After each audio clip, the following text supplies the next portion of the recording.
Good morning, everybody. Mr. Larry Liza, Director, WCO ESA ROCB, staff of the ROCB, including technical staff, without whom the conference would not be possible. Dear participants, resource persons, presenters, moderators, good morning, bonjour, bon dia. Welcome to the second day of the third WCO ESA Regional Customs Research Conference. We had a very successful first day. The late time at which we finished is testimony of the level of presentations and discussions. A brief recapitulation of the first day will help us to tackle the second day with more confidence and passion, and to update those joining us today. As you know, the Mauritius Revenue Authority is virtually hosting the conference, and the keynote address was delivered by the Mauritian Minister of Foreign Affairs, Regional Integration and International Trade, Mr. Alan Ganu. The Director General of the MRA also addressed the audience, along with the Secretary General of the WCO, Dr. Kunyo Mikuria, Vice Chair of WCO ESA, Mr. Adrian Peter Suarez, and Mr. Larry Liza, Director, WCO ESA ROCB. The theme of the conference is the effect of emerging issues on the role of customs and trade. It goes without saying that the main issue affecting customs and trade and the entire economic activities in the world is the COVID-19 pandemic. The first panel discussion was actually about the return to normalcy and impact of virtual engagements following the COVID-19 pandemic.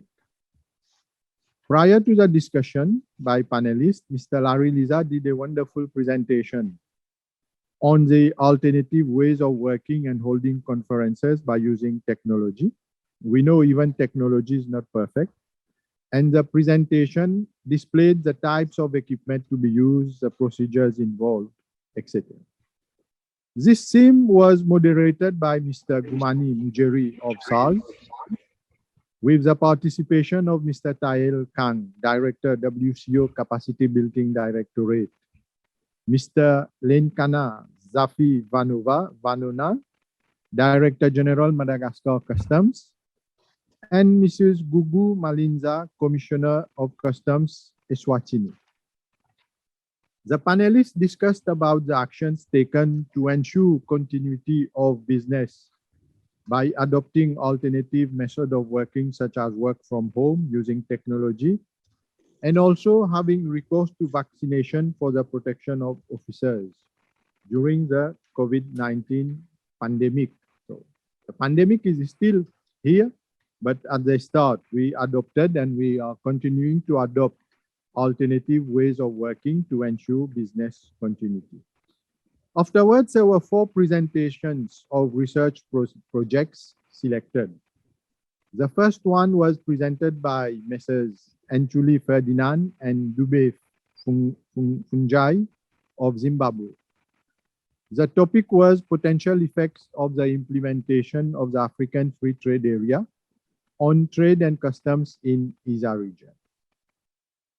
Mrs. Louise Wiggett of GTS presented her work entitled Bird's Eye View from the Private Sector, an overview of digitization and its effect on AFCFTA, gender and cross-border trade, as well as trade facilitation in general. These 2 works were in relation to the theme, which was potential effects of the implementation of the AFCFTA on trade and customs in ESA. The second theme was security and development, challenges and opportunities presented by technologies and emergence of new trade practices and their potential effects on security. Mr. Geoffrey Okobua from Uganda presented his project entitled Regional Electronic Cargo Tracking System, Implication on Trade Facilitation and Smuggling by Youth in Uganda along the Northern Corridor. The third The third theme was on gender equity and diversity, highlighting opportunities presented in the integration of gender practices and promotion of diversity in customs and trade in ESA region. Ms. Sandra Chihaka of Zimbabwe did a wonderful presentation on the topic of gender equity. So after all, this was the last presentations, and the presentations were moderated by Dr. Ngonda. And I am made to understand from what we heard from ROCB yesterday that the recordings and presentations will be made available in all 3 languages of the ESA region. And we hope that the discussions and presentations will be as interesting today as it was yesterday. So I will now invite Ms. Virginie Ball to deliver her keynote address on the topic enhancing the movement of medicines and medical equipment in East and Southern African region amidst COVID-19 pandemic. Ms. Virginie Ball is a senior international expert in devising and implementing strategies to optimize the cross-border movement of humanitarian relief aid. She worked for the Office for the Coordination of Humanitarian Affairs of the United Nations for 20 years and has experience in coordination, preparedness, response, information management, and capacity building support. Currently, she is a coordinator of the Interagency IMPACCT working group that she created in 2017.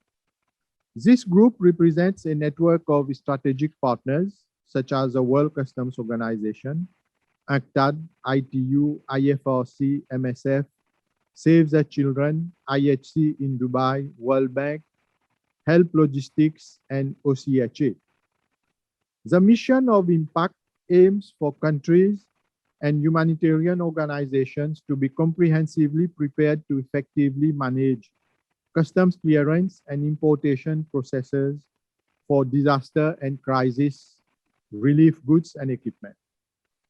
To achieve its mission, partners come together to develop collective and coordinated approaches and tools to support national coordination mechanisms related to customs and importation processes for disaster relief goods and equipment. So over to you, Ms. Virginie Ball, for your keynote address. Good morning, and thank you for the opportunity you give me today. It is an honor to be with you at the East and Southern Africa Regional Customs Research Conference. The Impact Working Group that I represent today and that I created in 2017 represents a network of strategic partners such as WCO, UNCTAD, International Federation of Red Cross and Red Crescent, Médecins Sans Frontières, Save the Children, International Humanitarian City in Dubai, among others. The mission of Impact aims for countries and humanitarian organizations to be comprehensively prepared to effectively manage customs clearance and importation processes for disaster and crisis relief goods and equipment. To achieve its mission, partners come together to develop collective and coordinated approaches and tools to support national coordination mechanisms related to customs and importation processes for disaster relief goods. We do work collaboratively and inclusively to make cross-border movement of humanitarian goods and equipment more efficient, transparent, and predictable, but also to reduce unnecessary delays and cost in the delivery of humanitarian aid to populations in need.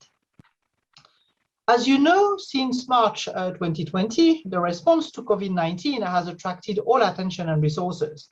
The importation of vaccines is facilitated by COVAX and its recipient countries. But it is not our point today. Today, our point is about the speedy movement of humanitarian goods and the harmonization of procedures that had been at the heart of the discussions in the African Union. The impact that the unprecedented pandemic had on the global supply chain in Africa is huge. Minimizing, if not eliminating, unnecessary bureaucratic obstacles is key to enhancing humanitarian organizations' ability to reach people in need in a timely manner. However, bottlenecks to import medicines and medical equipment during the response to natural disasters, complex emergency, or disease outbreaks remain a challenge that needs to be addressed in anticipation. Let me talk about the impact of the lack of preparedness on all actors. First and foremost, it has an impact on affected people when there is too much delay in receiving needed humanitarian assistance. There is also an impact on humanitarian actors when importation procedures are uncertain or inconsistent, thus leading to compliance breach sometimes and its consequences on reputation. There is also an impact, and you know that very well, on customs administrations and other governmental agencies that are compelled to make reactive and changing decisions if legal provisions are not in place. Last but not least, there is an impact on donors due to the ineffective use of funds when aid is dispatched but do not reach affected people, but also due to increased cost due to delays and accumulated storage fees. In this context, it is clear that there is a need to address these challenges from an interagency approach. Then, therefore, to start with, our members in Impact, they have identified the common interagency constraints in the importation of medicines and medical equipment during the response to natural disasters, complex emergencies, or disease outbreaks. 15 primary constraints have been listed, such as the list of documentation that are required to receive an import license, or for example, the lack of national guidelines on humanitarian medical importation versus commercial importation. Based on this list, we will look at who, how, when, where, and with whom to address the bureaucratic impediments and how to overcome the obstacles. In particular, we would like to look at how to get the information that humanitarian health actors need on regulations, permits, custom procedures in the countries that have a humanitarian response plan in place. We are also looking at how to support importing countries to anticipate and manage disease outbreaks through facilitating exceptional fast tracking procedures. We also need to make sure that these exceptional fast tracking procedures are communicated with all humanitarian health partners. To achieve these objectives, we are about to release the result of a survey that we sent to humanitarian partners to understand the 5 main challenges out of the 15 primary constraints that I have mentioned earlier in the countries where they operate. We will also look at the provisions of the existing agreements, such as the TFA, the revised Kyoto Convention, the EFCFTA, and its Annex 2 on rules of origin, for example, or Annex 5 on non-tariff barriers, but also the customs regulation of SADC or the EAC manual.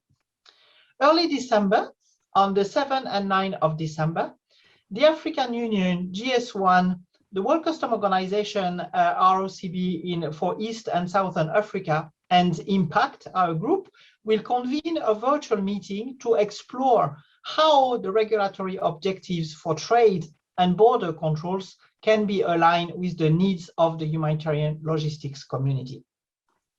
Customs administrations, health regulatory agencies, humanitarian health partners have been invited to attend.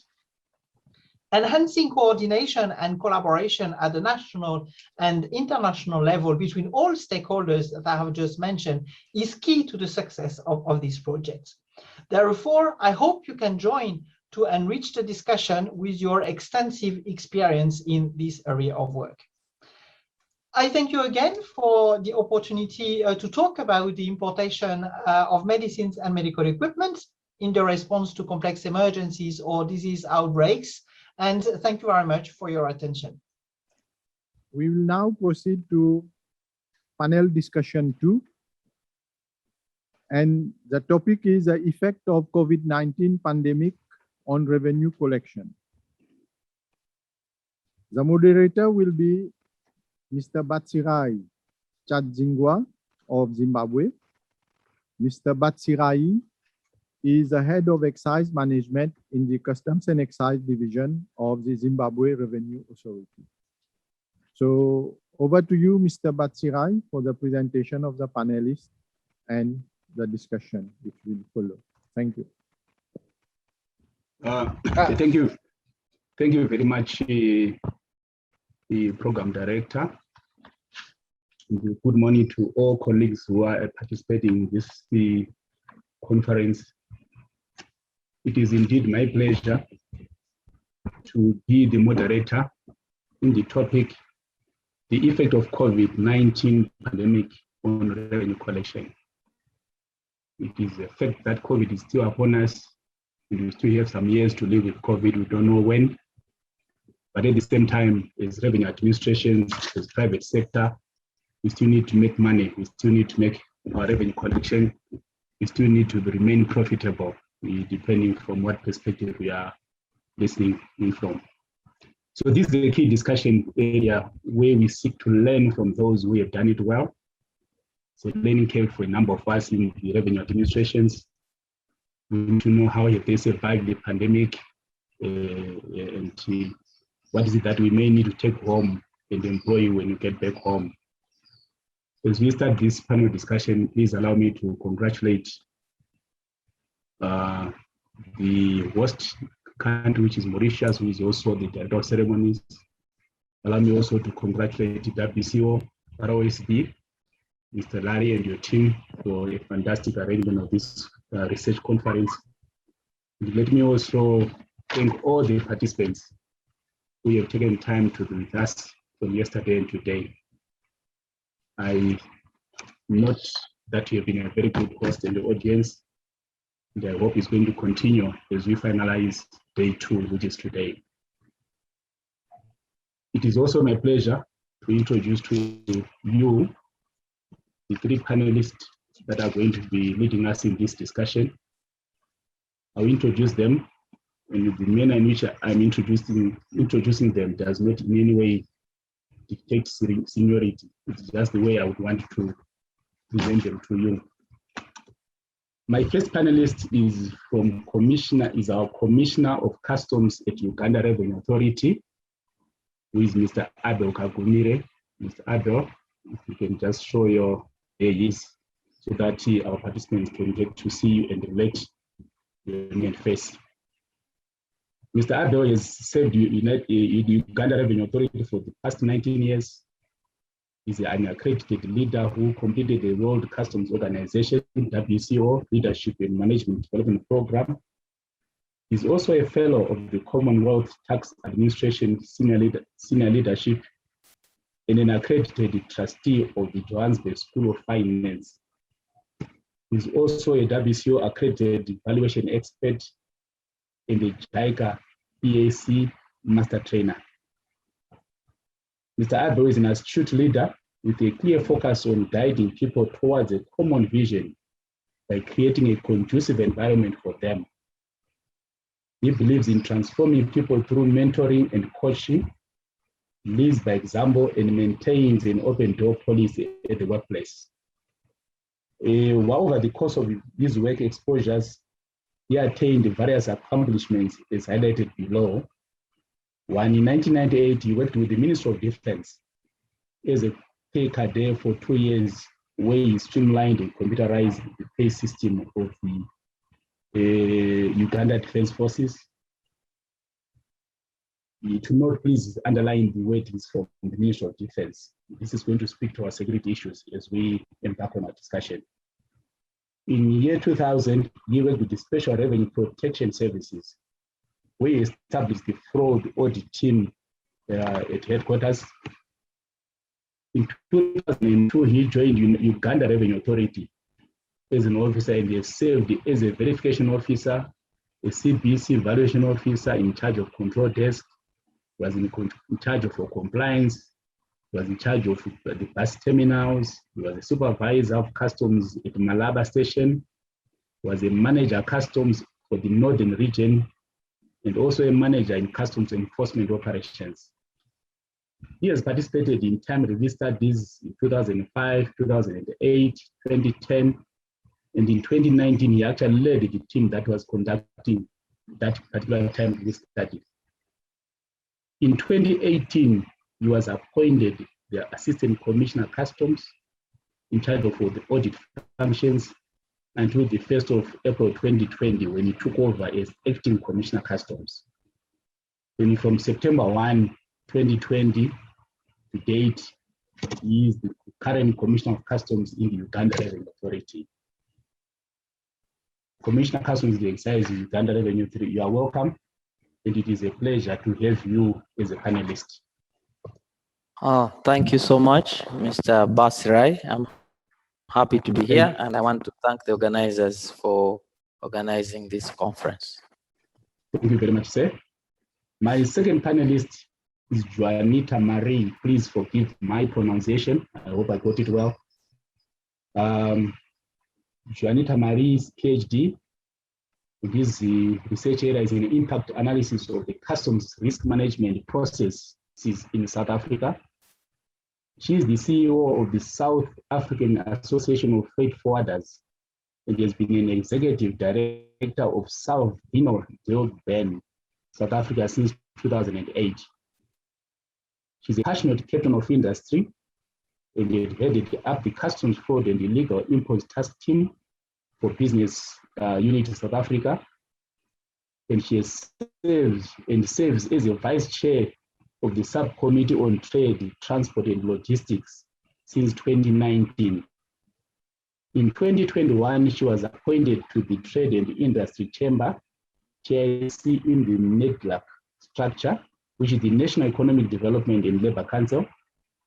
Furthermore, Juanita represents SAF at the World Customs Organization, private sector consultative groups.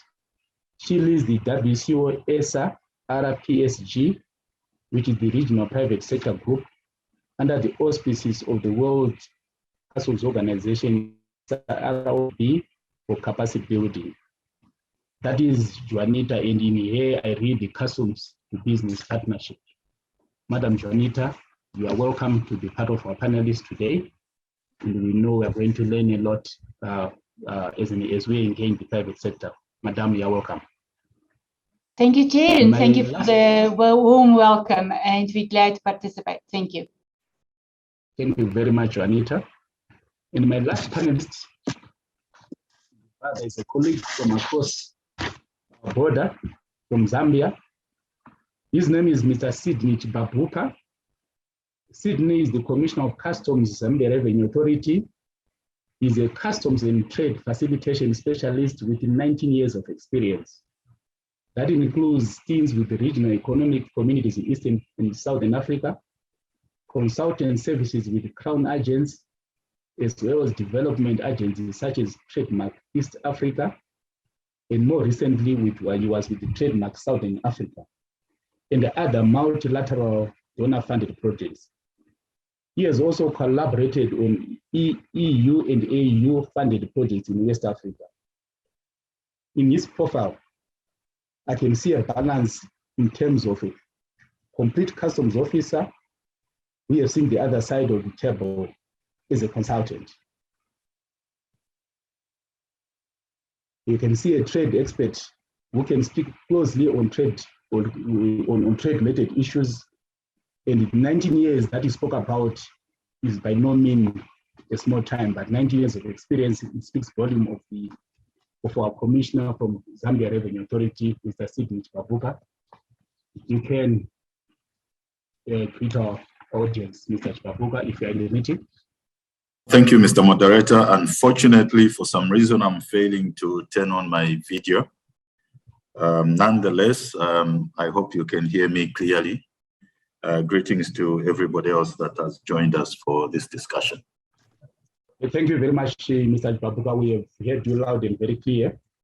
At an opportune time, I'm sure you'll be able to share your photo with all the participants. And I want to believe yesterday, you were part of those for the people who were in attendance when the group photo was taken.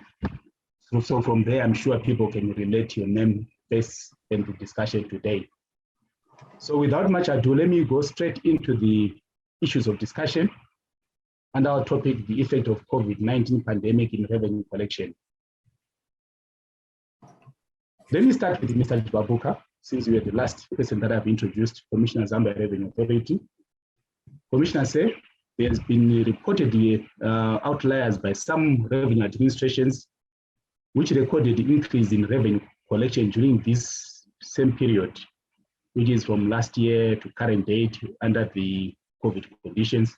And in effect, Zambia exceeded their revenue target by more than 30% in the first quarter of the year 2021. And that is a milestone indeed, given the challenges that our countries are going through. My question to you, say, is what led to this achievement, and what measures did Zambia put in place to avert possible revenue loss during the pandemic? So my question is in two parts. We want to know what led you to surpass your targets in 2021 first quarter, and also if you can share with us the measure that Zambia and the Zambia Revenue Authority put in place to avert any possible revenue loss during the pandemic. Over to you, sir, to kickstart our discussion. Thank you, Mr. Chazingwa. Indeed, we recorded positive revenue collections both in 2020, and so far we are also on course for 2021. This is against all odds, in the sense that given the disruptions that were occasioned by the COVID-19 pandemic, would have thought that our revenues would have been impacted severely. Nonetheless, due to a few measures that both government and ourselves implemented, we remained afloat. Some of these measures include the following. One, tax relief measures. As you will recall, the World Health Organization, WHO, declared the coronavirus, COVID-19, as a global pandemic on 30 January 2020. The disease has caused major disruptions to life and business globally. This disruption has therefore adversely affected taxpayers in relation to meeting their tax obligations. As part of government's response to the global effects of the COVID-19 pandemic on Zambian businesses, the Minister of Finance announced measures to grant some relief to taxpayers. In particular, the minister, at a press briefing that was held in Lusaka in April 2020, announced the waiver of penalties and interest on tax declarations and liabilities resulting from the impact of COVID-19. The minister, in this regard, directed the Commissioner General of the Zambia Revenue Authority to issue guidelines on the implementation of this measure for all individuals and businesses as a way of cushioning taxpayers against the negative effects of the pandemic. The power to waive penalties and interest is pursuant to provisions of various tax laws relating to customs as well as domestic taxes. I must mention here that eligibility for these waivers excluded cases under litigation, cases under investigations, and cases involving smuggling or fraud, as well as assessments arising from audits. The other measure that we implemented was to provide PPEs, that is personal protective equipment, And in implementing this measure, Moderator, we prioritized frontline staff. These are officers at the borders. The supply of PPEs was extended as well to other government agencies that we work with at the borders. You will realize that given that we don't work in isolation as customs, it was and it still is important that all the key players at the borders are always available for us to fully execute our functions. We also adopted rotational work arrangements. However, we didn't extend this approach to officers working at borders. Why? You may argue.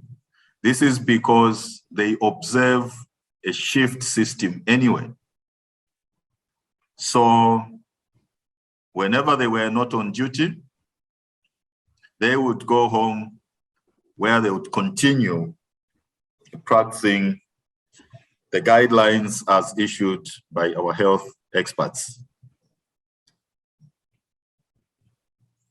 For officers that perform back office functions, we provided remote access,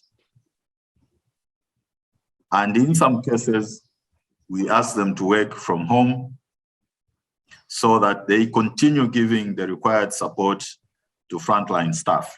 This was very important for us to keep goods flowing at our borders.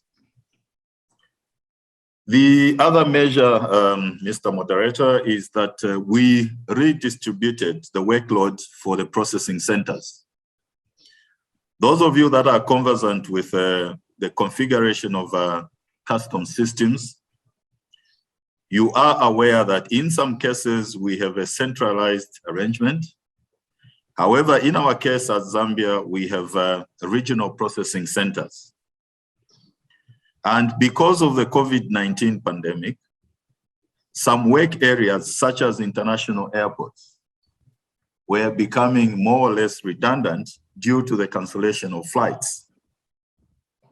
And therefore, we had to keep them busy by linking the processing center at the international airports with land borders to help assist, relieve the workload of our officers at land borders, and therefore maintain or even achieve faster processing times. The other measure that we implemented as Zambia Revenue Authority and Customs in particular was to review our risk management parameters. In observance of social distancing requirements, Mr. Moderator, we relaxed our selectivity parameters and reduced the need for conducting detailed physical inspections at borders. This measure was designed to help sustain the turnaround time at a difficult time for the transport and logistics industry. We had to keep the wheels moving by minimizing delays at our borders. The other measure is that there were initiatives at national, regional, and international levels to review guidelines on the movement of goods during the pandemic. Strategically, as Zambia Revenue Authority, we decided to actively participate in these fora to develop guidelines on the movement of goods during the pandemic. By actively participating in these meetings, ZRA was able to advise and also influence the development and adoption of these measures to expedite clearance and movement of goods. And therefore, we were conversant, we were familiar, and we identified with the measures that we developed at national, regional, and international levels. I submit for now, Mr. Moderator. Thank you. Thank you very much, Commissioner Chipapuka, for those detailed guidelines and measures that you took in place. I think some of the key issues that I could pick are issues of guidelines for officers, policies to govern, and make sure that officers are well guided in the manner that they do their work. Issues of risk management that you have taken note of. But one would then argue, Commissioner, to say, if you are going to give tax relief to your clients, it's going to eat into your revenue inflows. What would be your quick comment around that? Indeed, that was our fear as well initially. But what we saw was that a lot of taxpayers that had arrears came forth and paid their principal taxes, which revenues they may not have immediately settled because of the interest and penalties. And therefore, they took this as an opportunity and saw this as a window to clear their books as well. Thank you. Thank you very much. Thank you very much, Commissioner Chipapuka. Let me address Commissioner Kagumire from Uganda Revenue Authority. First and foremost, Commissioner, we are truly sorry about the recent terrorist attack in Kampala. We read about those issues. Please pass our sympathy and condolences to the people of Uganda for the loss of innocent lives. We are really sorry about that. So in light of the last week's unfortunate attacks in Uganda, there's an increasing need to balance between revenue collection and security in the region. And I'm happy when I was going through your profile, when you talk about security, those are things that are very close to you. We are having more cases of trade, money laundering, and the terrorist financing, as well as the illicit financial flows. How is Uganda doing in this area? And what should we do as a region to try and curtail this? Over to you, Commissioner Kagumire. Thank you so much, Mr. Chazingwa and my colleague panelists. Good morning, good afternoon, wherever you are. Well, my take on this question you've raised is that illicit financial flows involves, of course, cross-border financial transfers. And of course, these contravene the national and international laws. And as a country in Uganda, when you talk of terrorist attacks, we are always prepared for them. Sometimes they sneak through and they cause some havoc, but it is not as damaging as per the threat that we have as a country. So when you look at the UNCTAD report of 2020, it estimates that Uganda is likely to lose about $2 trillion US. In Uganda, about 2 trillion, that's about US dollars 540 million in illicit financial flows. And they predict that this is going to get worse because in 2025, we should be getting our first barrel of oil. We've discovered oil and we've been in drilling, so hopefully this is likely to even get worse. And this is, of course, encouraged by the way we are positioned, the geopolitics of Uganda. We are a land-linked country. We are neighboring Democratic Republic of Congo on the west. We are neighboring South Sudan on the north. We have Kenya. We have Tanzania. We have Rwanda down. So we are like at the center of whatever would happen. And we also look at the porousness of the borders as one of the impacts of what happens. But nonetheless, this illicit financial frauds and trade misinvoicing, tax abuse, there's some cross-border corruption, illegal wildlife trade. We have about 10 national parks in Uganda, which are very active with all variety of animals. You are aware we are the remaining country with some of the gorillas, the remaining gorillas. So there's so the situation I'm painting creates illicit financial flows to flow, and others use our country as a conduit for their illicit trade. So financial crime, and this of course drains resources for the economy and creates a lot of governance issues. When you look at the issue of the porous borders alone, the whole stretch from South Sudan up to Democratic Republic of Congo is a land border with a few lakes. So where we have lakes, sometimes it is easy to control, but when there are land borders, you have to build a strong intelligence systems to manage those cross-border illicit trade. And most of the goods which disturb us that facilitate that are cigarettes. Cigarettes to Uganda, it is a contraband, and we are seeing a lot of revenue lost. Uganda loses about 19% of all the cigarettes sold around the country are contraband. So that shows you the extent of the challenge. But we do all our best to make sure that we curb this smuggling of cigarettes. And these are some of the goods. Now, wildlife crime, ivory, we have had some interceptions, ivory. We have also had the interceptions of some minerals. So we think these are some of the products that facilitate illicit financial flows. And when you look at the African Union agenda for 2063, and Uganda is part of it, it states that stemming infra and outflow of money laundering is linked to terrorism and organized crime, corruption, and other crimes. And this would have a significant impact on economic growth.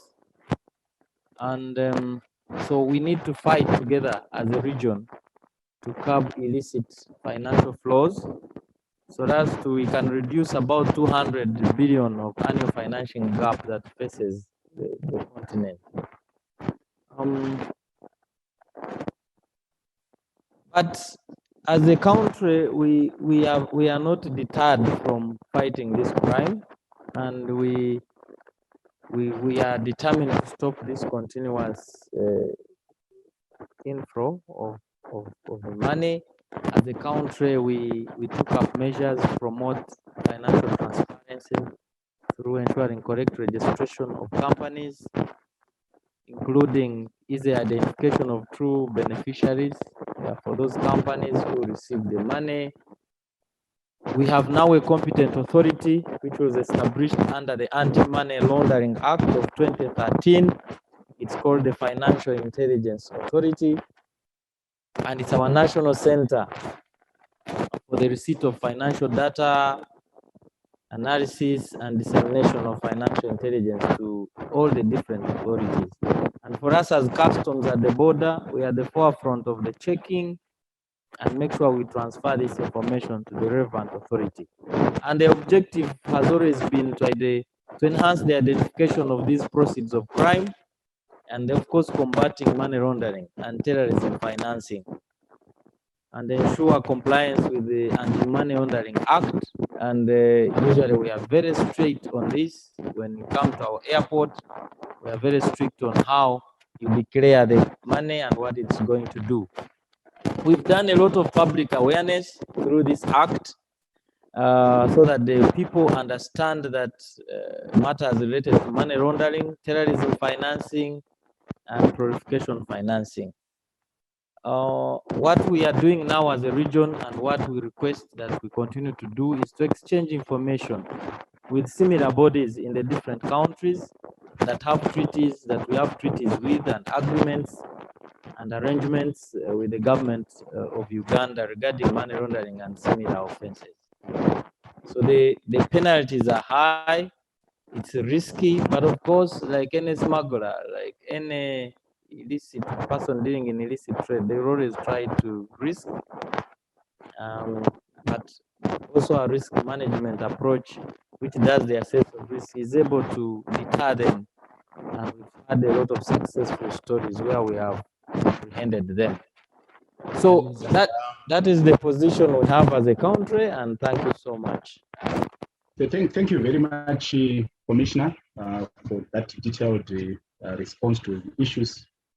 And I think to the panel, to the people in the conference, the takeaways for exchange of information between and amongst the customs administrations. We need to put a stop. We need to fight corruption and put a stop to illicit financial inflows. Is there what an effect of destabilizing our economies and our security system? So I think that is the call from Commissioner Abel Kagumire, that we must be able to exchange information and use the various instruments available at our disposal to ensure that we give the right penalties and control measures. So it will allow me, colleagues, to move on with our discussion. And colleagues, you are free to use the chat box for any comments.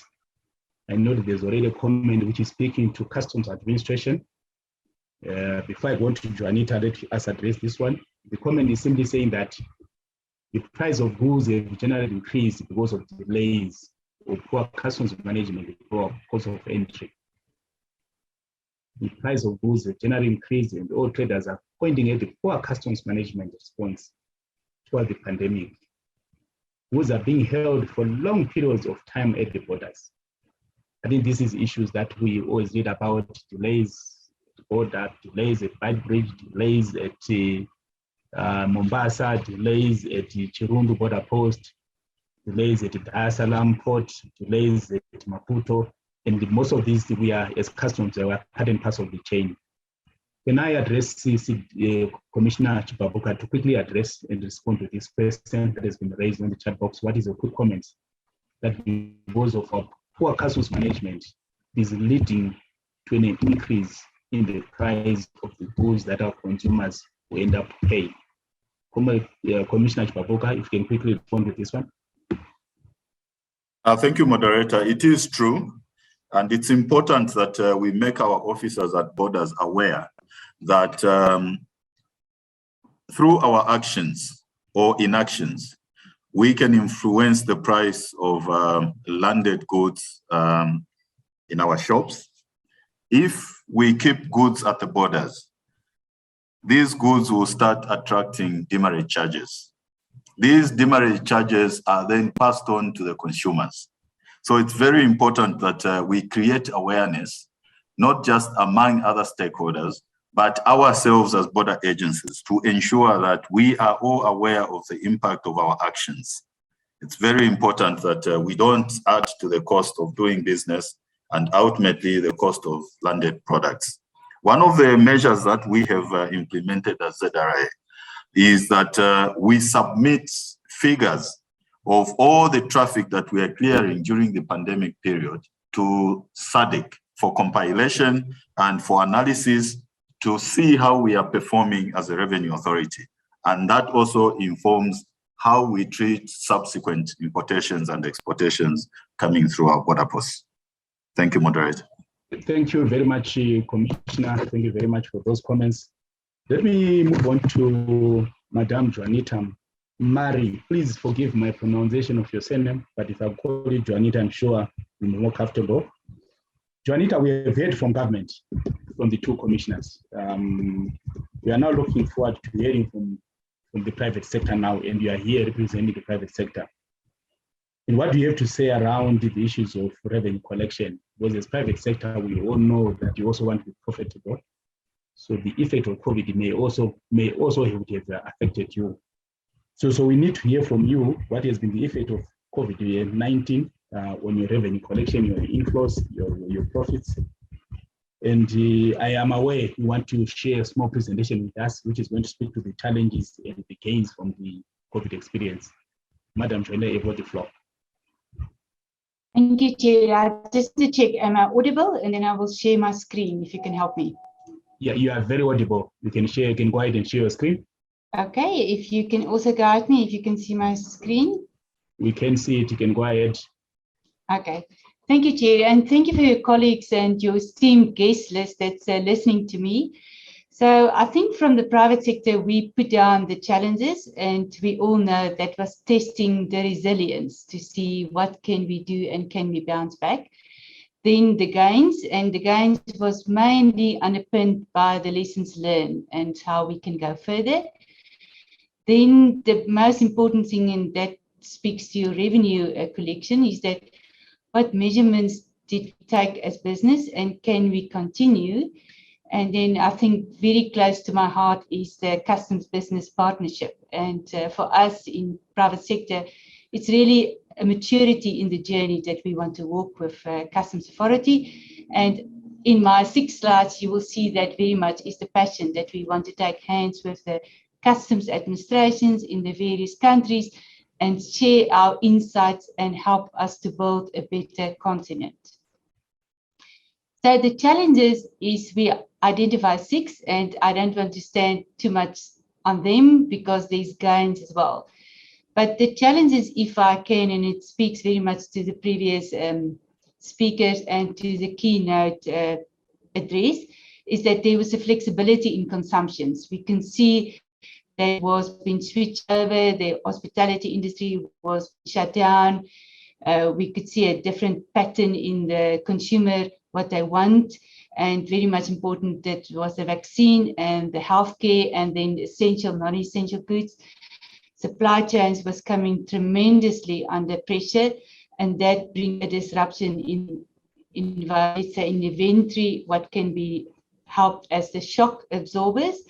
Then the economy at large was being impacted, massive laydowns, absence, reduce in compensation. And then I think it was Uganda that alluded to the landlocked countries. And we can see that in our ESA region that the landlocked countries was impacted severely. And what was for us surprising in private sector, we thought our infrastructure could hold the challenges, but now it comes to us that our infrastructure is not compatible to the new technology. Then the quick gains, I think we all could see e-commerce that grew tremendously. Then one thing that touched our hearts is that we could see the uptake in the dialogue. For the first time ever, we could talk to the different customs authorities, to the different government, and we can find a spirit, and that's maybe touched to the point later down, we could find a spirit of that we understand, we want a big picture thinking, and we want to use the existing pain points. So that's for us some important gain that we want to build up on the digital connectivity. I think we can see that all around the world. Then the stronger risk-based and what can we do to make sure that we stay in business for a long time. Then also what we can see, and that touches to the revised Cairo Convention, how can we simplify the workflows? We also thought some of them were being already simplified, but COVID showed us that we can do much more to simplify the workflows. And then I don't want to go with them in detail. It's that we see the gain that all of a sudden it's not on-site or remotely. It seems that it's going to work better if we do a hybrid model in business and in government. Then what were the key measurements that we put in place? And definitely it touched to Zambia Revenue Authority also, is that technology advantages. Less touch the cargo that's moving across the borders. Joint operation, all of a sudden you could see that things was being pressurized to make sure that we can have joint operations with similar focuses and what can be done. And very much in that, it rolled to the remote working conditions, and that was forcing business to re-engineering the current workflows. And also, it was definitely how can we unlock the pain points in the logistics and the supply chain movement? Because we can see in Africa, we're not very strong on local manufacturing, so we rely a lot in the world around the import and export, and the pain points was huge with its unintended consequences, and that we need to unlock and see, and that's a journey that's constantly unfolding as we speak. And then very much the reliance on the electronic documentation. Now, Chair, if you allow me, the next slide is that why it's for us important to work with customs administration. We can see now there's a shared responsibility. We don't want illicit trade. We want legitimate trade to flourish in a structured way. And that's why the AEO is really from private sector becomes much more important, because in that we do have a shared responsibility and we took ownership. And then very much also what we can see that we want to work together is take the misalignment in the policy framework out, because there is a disjointment what's happening at the land border post and what the strategic planners are thinking is happening.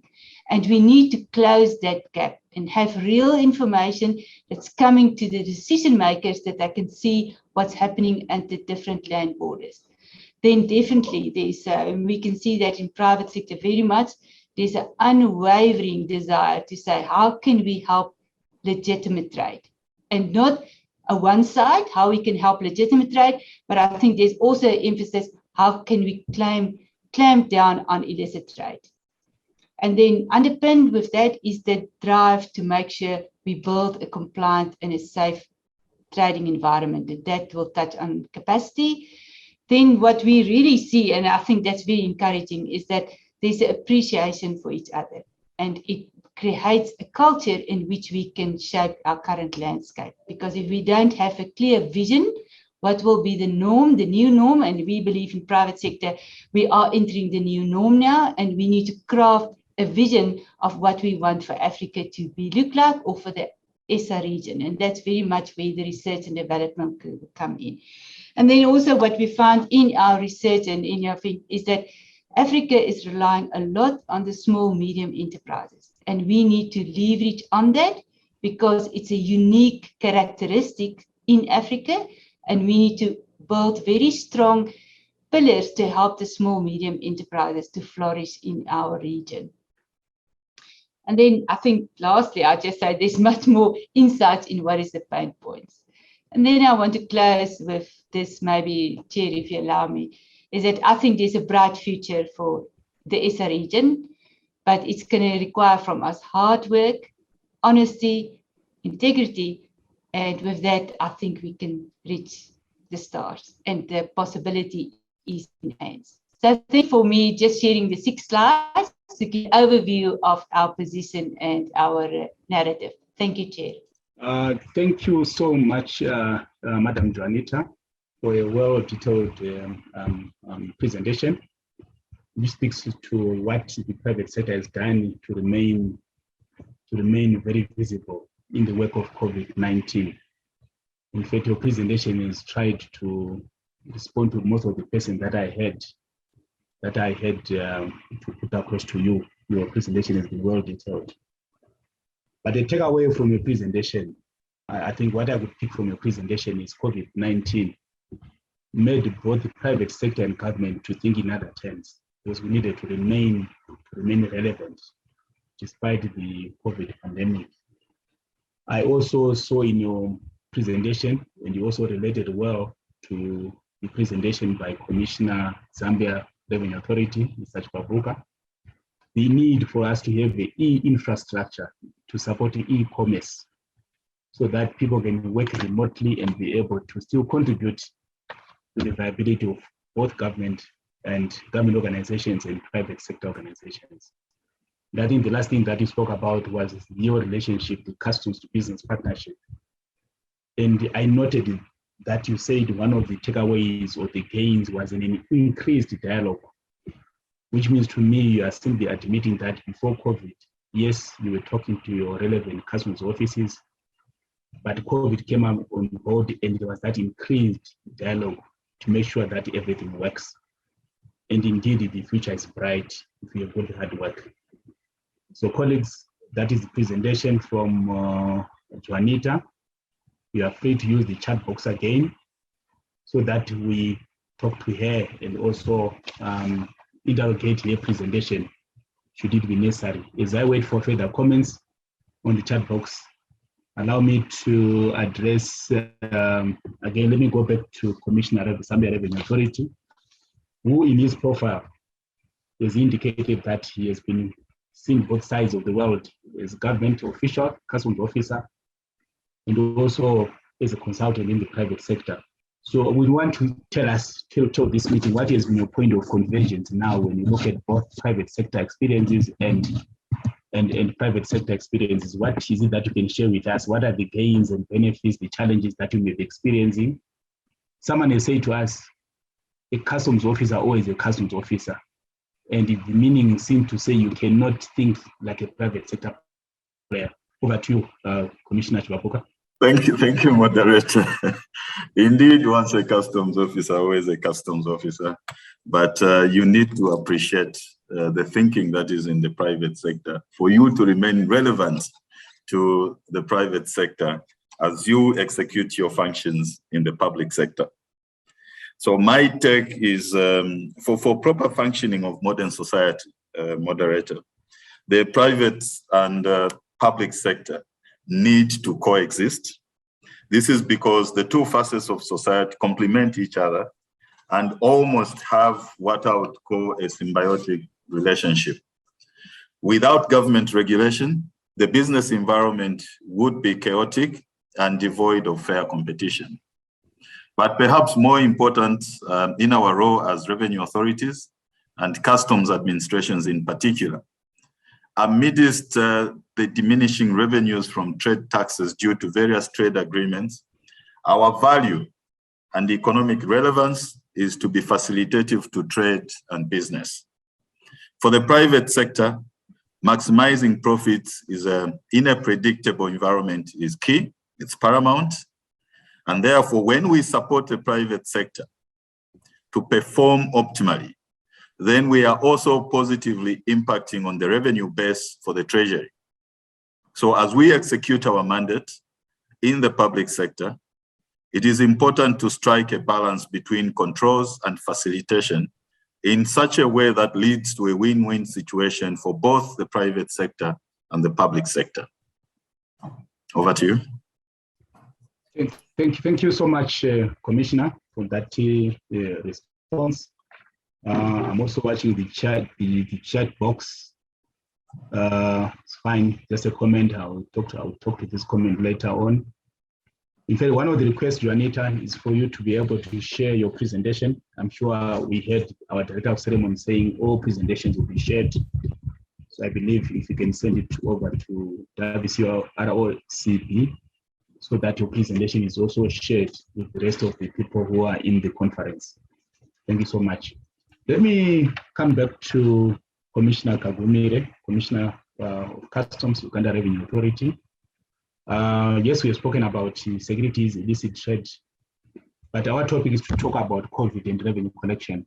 If I could hear from you, Commissioner, what has been your experience in Uganda in terms of revenue collection? Are you still meeting your targets? Do you have any challenges in revenue collection? Just to share with us your experiences from a Uganda revenue perspective. More so, you've indicated that you are landlocked. The issues to do with the transit fraud, which are associated with the land-linked countries. Over to you, Mr. Kagumire. Thank you. I was saying, when you look at the Chinese, when they write the Chinese, the word crisis, it has both danger, it can be called danger, it can also be called an opportunity. For us in terms of revenue collection, we still we have decided to look at COVID-19 pandemic, look at it, what opportunities can come in improving our revenue collection, not to look at it as a danger. So we've remained positive because COVID-19 has been a pressing health, has presented the most pressing health challenge, I think, for the whole world. Everyone has got an impact on this, and Africa in particular has faced a brunt of it. So we have to build a lot of resilience around it because it has affected global value chains, especially for goods which come from China. For us, most of the African countries were trading with China, so there has been a lot of that impact.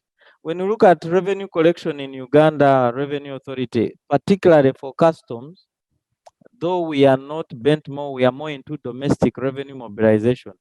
Customs was able to perform at 93.7% of the target, which is not bad. We're almost at 100. For us, we think it was because we built a lot of resilience around that, and the drop was attributed partly to the pandemic and some of the changes that we had to come up with to make sure that we remain afloat. What we did mainly as a country and customs in particular, we operationalized the single transaction portal under the electronic single window system. Now, this is where all the ministries, departments, the agencies who are involved in trade are applying online for export certificates, permits, and licenses. So by the time COVID came, we had only 24 agencies on board. And when COVID-19 started, we saw an uptake of almost everyone joining. Now we have about 30. So when you have 30 MDAs on the platform, it becomes so easy to facilitate the taxpayers and the traders. We also extended time for filing of corporation tax returns, and we gave them a grace period of 2 months. So people had to check in because of lockdowns. And of course, this one was revenue held, but that's the best we could do when people were in lockdown. We also allowed deferment of tax payments, and we started a system called installment payment, where you would pay us 50% of the taxes, then we keep following you up, like the bank does when they give you a loan. And it has worked for us. We see people paying, especially those whom we can locate and we know they are well established. Our electronic cargo tracking system, I hope someone took you through it, has really been a wonderful initiative under the COVID-19 project. And we put another initiative around it as you track cargo and the goods and the trucks. So we decided also to track the drivers, and we put a component where a driver must carry a COVID negative certificate for them to drive that truck, and it is transmitted to the border before the trucks arrive. So there was seamless flow at the borders. If you have a negative test certificate, then would allow you to proceed whether you are in transit or not. We had a lot of initiatives around that, which helped us to make sure that whether cargo is moving, then we continue to allow revenue to be collected. There was also waiver on penalty and interest. I saw my brother Sydney talk about this, especially when people would voluntarily disclose. And we also allowed people to extend warehousing period. If you want to keep your goods, yes, this may have impact on revenue, but in the circumstances, we allowed the cargo to come in, and then now we followed the people who are supposed to pay. And I am seeing the trend with the measures we came with are now helping us to reach our traders. When I look at the targets now, we are already slightly above 100%, and we look forward to finishing this year very well in terms of revenue collection. So basically, the solution was around automation. All our processes are automated, whether it's documents, we don't have to touch physical documents. Our officers were all vaccinated as a must if you're working at the borders. That time before vaccination, we made sure they have all the PPEs that are required.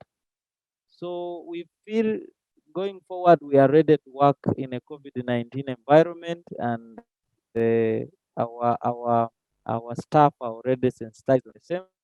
Thank you very much. I think we have lost Commissioner Kagumire, but I think his submission, I think he was summarizing his submission. What I would take from there is the issue of e-commerce, automation, e-infrastructure. That's the way to go. Before we come to the close of our session, allow me to read one comment, which I think we need to share and read. This is on the chat box. It says, this was being addressed to Juanita. Thank you for the brilliant presentation. We need to work together and create a clear vision for Africa. This will lead to a more flourishing and compliant trading business environment, mutually beneficial for customs and business. I would have said it better than that. The need for private sector and government to work together, the customs to business engagements, the increased dialogue that she spoke about. I think this is what is being summarized by the comment in the chat box.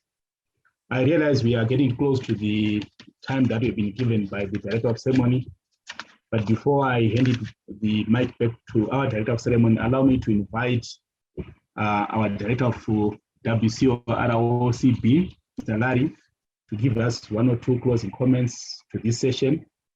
And if you can then hand over the mic back to our Director, Mauritius. From your moderator, it has been a pleasure to moderate this session, and I really enjoyed and benefited. Now, not benefiting now as a customs officer at what is happening in the region. Over to you, Mr. Larry. Thank you so much, Mr. Chadzingwa. Good morning, good afternoon to our colleagues and friends in the eastern side of the world, and towards good evening to our colleagues following from Australia. I just wanted to take this opportunity to congratulate this high-level panel. The three of you mean a lot to us in very special ways. The two commissioners that have joined us are some of those that have really excelled this season despite the difficulties of the pandemic. In fact, Mr. Chadzigwa, I think you missed something. Commissioner Sydney has actually been customs for nearly 30 years, 26 years and not 19, as you mentioned, but we know that they have had challenges. And again, with the private sector, considering the difficulties in the borders between Kenya, Uganda, Zambia, Zimbabwe, UNITA was always, on our necks with the challenges that the traders were getting. And these are some of the commissioners who really stood up and coordinated better with the ministries of health and so on. I know there was a question on how maybe when we get another opportunity, we could address it on how we linked up with the health, but that one I think was still equally addressed. But once again, Batsirai, thank you, and thank you to this awesome panel. We really appreciate you. I'll return it to Mr. Raj Gupta, Mauritius. Thank you. Thank you, Larry, and thank you, the panelists and moderator, for your fruitful discussion. So now we will move to another theme. This is the presentation of research works on the theme enhancing trade facilitation and impact of cross-border e-commerce on customs and international trade in East and Southern Africa. And it will be presented, the topic is the same, and will be presented by Ms. Yolanda Mampana from South Africa Revenue Service. Yolanda is a customs official in South African Revenue Service with a passion in research and especially on cross-border e-commerce. So her current research has focused on the topic, as I have said, enhancing trade facilitation and impact of cross-border e-commerce on customs and international trade in East and Southern Africa. And this presentation will be followed by, overseen by Ms. Nelly Manduki of Zimbabwe. This presentation and the next presentation will be discussed and moderated by Ms. Nelly Manduki from Zimbabwe. So over to you, Ms. Yolanda, for your presentation. Greetings to the panelists, WCO leadership, fellow researchers, and to everyone connected on this platform. My name is Yolanda Mampana. I am from South Africa. My chosen topic of discussion is on cross-border e-commerce, and I'll discuss how it had enhanced trade facilitation and the impact of cross-border e-commerce on customs and international trade in East and Southern Africa. Basically, these are the points which I'll be discussing in this presentation. The growing trade in cross-border electronic commerce, which is known as e-commerce, in physical goods has generated enormous opportunities for the global economy, providing a new growth engines, developing new trade modes, driving new consumption trends, and creating new jobs.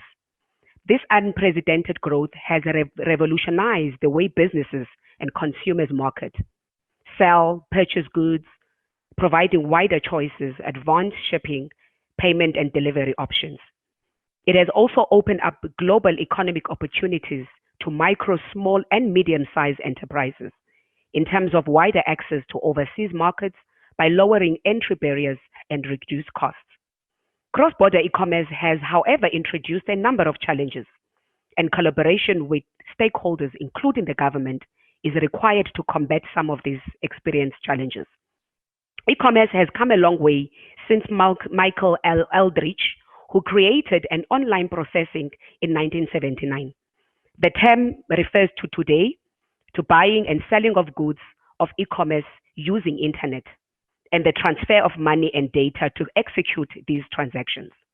Now, looking at a customs perspective, a cross-border transaction is between business to consumer, which is B2C, and consumer to consumer, which is C2C.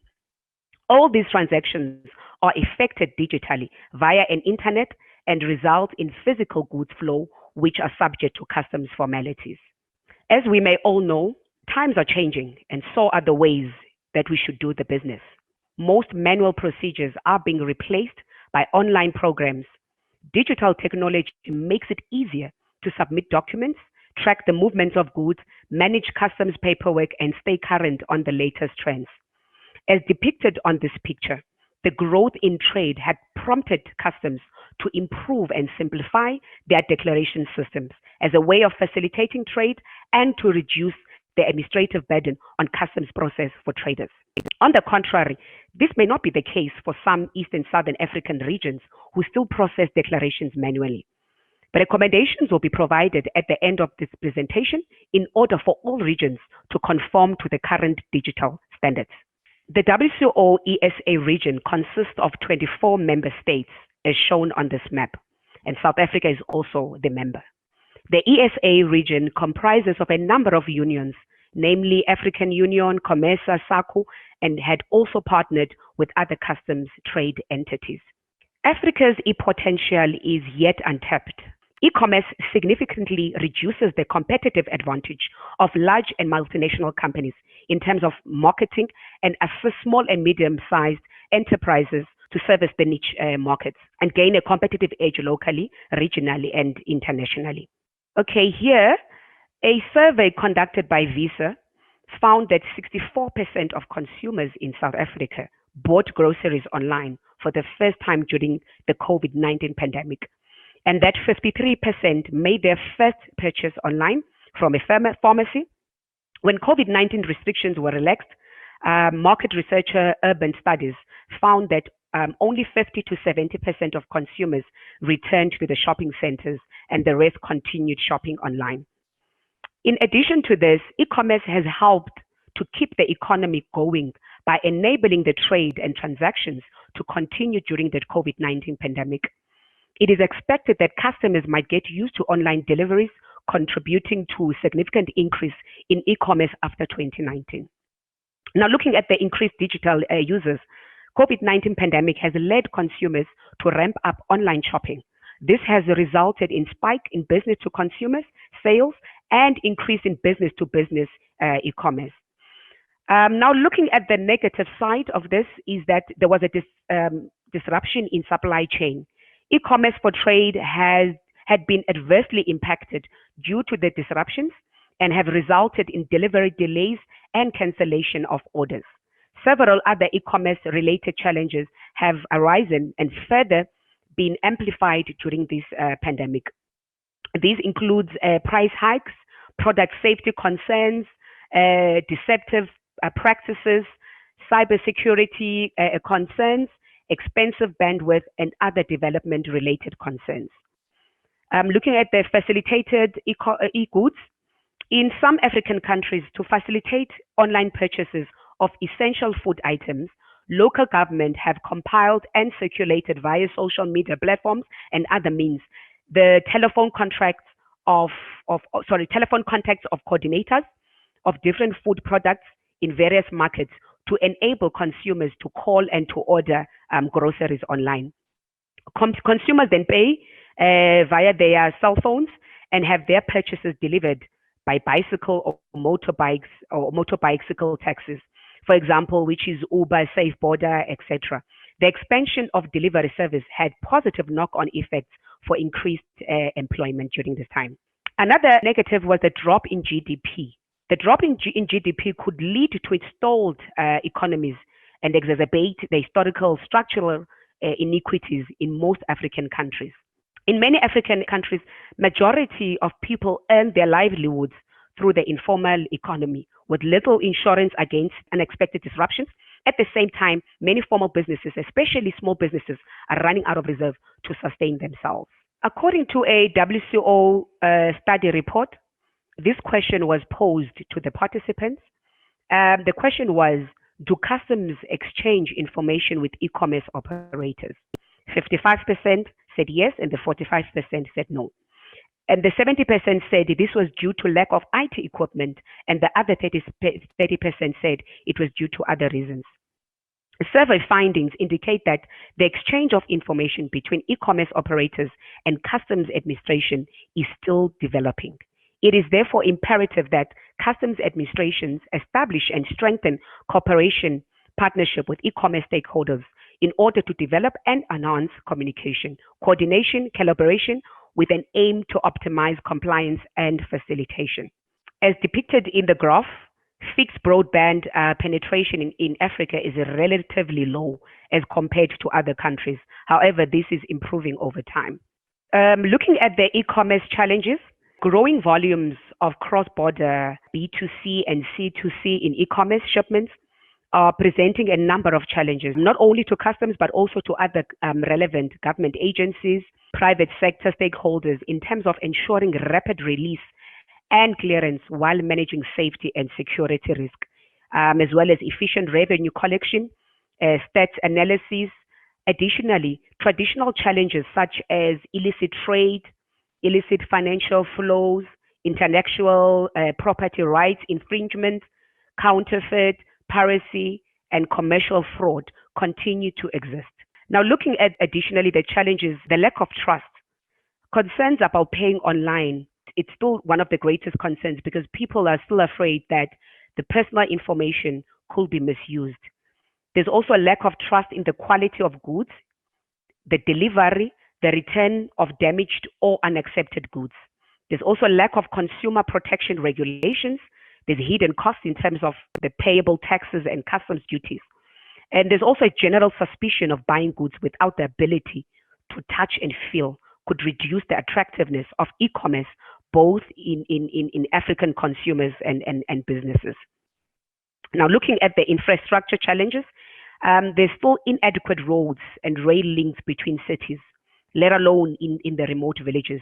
So therefore, it makes it difficult to deliver goods to consumers, especially over the last mile to buyers' homes. While this can be overcome to some extent by local solutions, such as motorbike delivery, but the international logistics are far more companies at particular disadvantage when competing globally.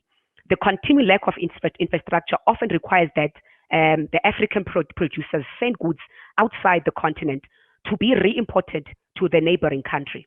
In addition, the lack of reliability of electricity supply are still a serious obstacles to e-commerce in most parts of Africa. Looking at the protection of society, customs administrations run the risk of drug trafficking, counterfeit, illicit flows, money laundering, etc.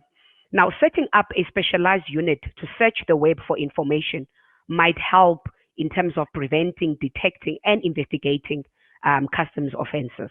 Now, looking at the access to the internet and the digital divide, according to the Global Systems for Mobile Communications, looking at the 2019 report, smartphone connections to the internet in 2018 in Africa, it accounted to 24.4% of the subscribers. Then a further 47% live in areas without coverage. Now, the GSMA expects that there will be 165 million new subscribers by 2025. This development will aid the continued uptake of e-commerce throughout the continent. A number of countries, such as Rwanda, are experimenting with the balloon-powered internet and fixed drones to boost the coverage into remote and rural areas. And the same network balloons will be deployed across Kenya, if not already, and to the rest of the African continent. Now, looking at the digital illiteracy from customs perspective, there are still traders who are inexperienced with tax and import duties. It is a common mistake for inexperienced African SMEs to export through e-commerce channels without accounting for sales or for sales tax or import duties. And a few local transportation partners can offer delivered duty paid services. The consequences can be costly, and the return of shipments or the loss of business as a whole. Now, looking at the regulatory issues, the African Continental Free Trade Area will make it increasingly important for governments, businesses, and consumers to improve their knowledge of the national regulation of e-commerce and the digital economy. And now, if they're looking at this, this can result in consumers distrusting online transaction because they fear fraud, inferior products, or misuse of their financial or personal data. Now, the distrust of e-commerce among some policymakers also remains relatively high.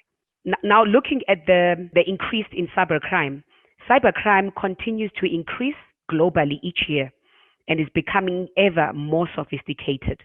It is estimated that billions of dollars have been lost worldwide by companies, citizens, governments from a wide variety of scams, ransomware, phishing attacks, viruses, etc. Now, looking at the fragmented markets, due to the diversity of the African continental in both East and Southern Africa, which consist of diverse cultures, politics, and economy, it makes it challenging to form a single e-commerce site. However, for this challenge to be minimized, we need to allow traders to trade freely without paying taxes and customs duties. A final challenge facing African e-commerce is the enormous cultural diversity. These create barriers of language, issues regarding cross-border payments. Now, looking at the digital literacy, the use of information communication technology requires digital literacy, and there's still a number of citizens within the ESA region who are not yet digitally literate, and many SMEs are not yet confident to bring their businesses online. The misdeclaration issue, e-commerce shipments are often claimed to fall below the de minimis threshold in order to avoid paying duties and taxes. Now, these thresholds have given sellers and buyers an incentive to undervalue or misdeclare consignments. Many consignments are sent from commercial consignor as gifts, even if they are normal sales or purchases. Also, there's also a risk of prohibited goods entering the country by way of misdeclaration. While e-commerce has increased trade facilitation in Africa and the rest of the world, East and Southern African countries have seen to be lagging behind due to customs administrations in some developing countries having not yet fully integrated e-commerce into their systems. The framework of standards on cross-border e-commerce is developed with the expectation that WCO members will adopt these standards and practices that are based on mutual trust, communication, collaboration, and understanding. And bearing in mind that whilst accommodating this new trade, current businesses processes should not be overlooked. Facilitation should be provided for cross-border e-commerce without compromising a level playing field with traditional trade. Customs administration have important powers that exist nowhere else in government. The authority to inspect cargo. There's also authority to release cargo, expedite cargo, and allow re-export and refund of duties and taxes. Customs administrations require information about goods being imported and often require information about goods also being exported. And they can, without appropriate legislation, require that information be provided electronically in advance by various e-commerce stakeholders, maintaining a level playing field for relevant stakeholders. Now, given the unique authorities and oversight, customs can and should play a central role in the cross-border management of e-commerce by leveraging existing conventions, instruments, and tools. A holistic and standardized approach is required to optimize the e-commerce supply chain while ensuring appropriate risk identification and management. To further help local e-commerce businesses, the government should adopt a strategy to support sustainable cross-border and intra-regional e-commerce, including regional provisions on the alignment of e-transactions laws. Now, looking at the transport infrastructure as part of the recommendations, we are saying that transport logistics must be improved across the continent to ensure the effectiveness of the African Continental Free Trade Area, and the delivery of e-commerce goods should also run smoothly. An interesting logistics innovation is drone deliveries. I know Malawi has just opened the first drone academy with the support from the UN Children's Fund. The academy aims to improve drone technology skills across Africa. Now, it began with Malawi and the neighboring countries. However, it's also a challenge because the drones have their own limitations. They have low payloads and there's restrictions on the flight paths. And in some African countries, drones are completely banned by the military. Now, we're looking at the simplified procedures for re-export and re-import of returns in order to facilitate the return of goods from buyer to seller.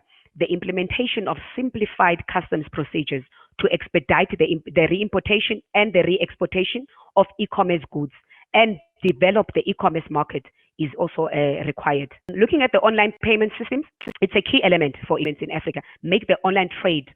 Therefore, many merchants are deterred from trading their goods and services online, and they are faced to limit sales to specific countries where online payment is possible. Now, looking at the single window, most African countries, including South Africa, have not yet implemented the single window system. And the single window concept, it allows for a single agency to collect all necessary information and then disperse the information to others. This innovation is expected to allow for transparency, better risk assessment, and faster clearance over time. It is therefore necessary to establish the electronic exchange of data in the transportation and border clearance processes of the international consignment, thus diminishing the amount of paper documents and reducing administrative costs. Looking at the enterprise capacity building, this should involve raising awareness not just about potential opportunities of e-commerce, but also about how to overcome barriers and engage in international trade, and training for digital economy, and in particular B2B e-commerce is also essential. Students should be taught how digital economy and e-commerce work from an early age. Also in universities, it should be encouraged to introduce courses on digital economy and to ensure that Africa can exploit the future. Now, lastly, looking at the policymakers, it's useful that there's practical initiatives that could be developed through public sector collaboration, including enabling laws for the creation of e-commerce cooperatives and promoting a conducive environment for e-commerce. Many different elements are at play that will influence the change in relationship of digital economy to the government, businesses, citizens, and over the next years. There are indications that the initial e-commerce boom in Africa is settling with mergers and reorganization of the major players. Now, new digital technologies are coming into play, and that will reduce overheads and develop the sector further in Africa by selling online, particularly across the borders. This is still a new concept for Africa. The new and rapid expansion of cross-border e-commerce is impacting all countries and jurisdictions. So its management needs a global innovation, and it needs also to be inclusive, strategic, and allow a collaborative approach.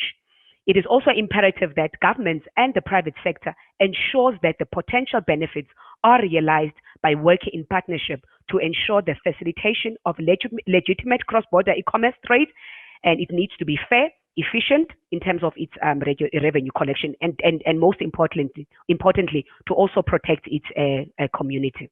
The task ahead, of course, it's going to be difficult, and the conscious effort by all stakeholders is required. There will be many delays and stumbling blocks, but the vision is attainable. And the combination of digital economy and the African Continental Free Trade Area is potent, a recipe for the future of a stronger, inclusive, and rich Africa. Okay, so now here we are saying e-commerce is the future, and the future is e-commerce, and that future is now. Thank you so much. Thank you, Yolanda, for the presentation. Well articulated. Good morning to some, afternoon, evening. My name is Nelumpa Nduki from Zimbabwe Revenue Authority. I'll be facilitating discussion of two topics. Whilst I'll hand over to the next presenter, I'll be watching on the chat board to see whether there are some comments or questions for discussion. But Yolanda, thank you very much for a well-articulated presentation. She concentrated on the benefits, challenges, as well as recommendations as far as e-commerce is concerned. And I have a question that I want to pose to some customs administration here present. How ready are you to implement the recommendations forwarded by Yolanda? And as far as I'm concerned, there is very little option. Why? Because of the COVID-19 pandemic, e-commerce is the way to go, and we need to embrace and move forward to ensure that trade will continue. So I'll be watching on the chat board. I'll hand over to Mr. Kase from the African Union to present on the enhancing trade facilitation and border management under COVID-19 in Africa. Over to you, sir. Good morning, everyone. My name is Kasi Dunraj, Senior Policy Officer at the African Union Commission, Department of Economic Development, Trade, Industry, and Mining. And I hope that you're all doing fine. And I'm pleased to be with you today for this third edition of the research conference. And we thank the organizers and also the WCO ESA ROCB for inviting the African Union Commission and give a presentation.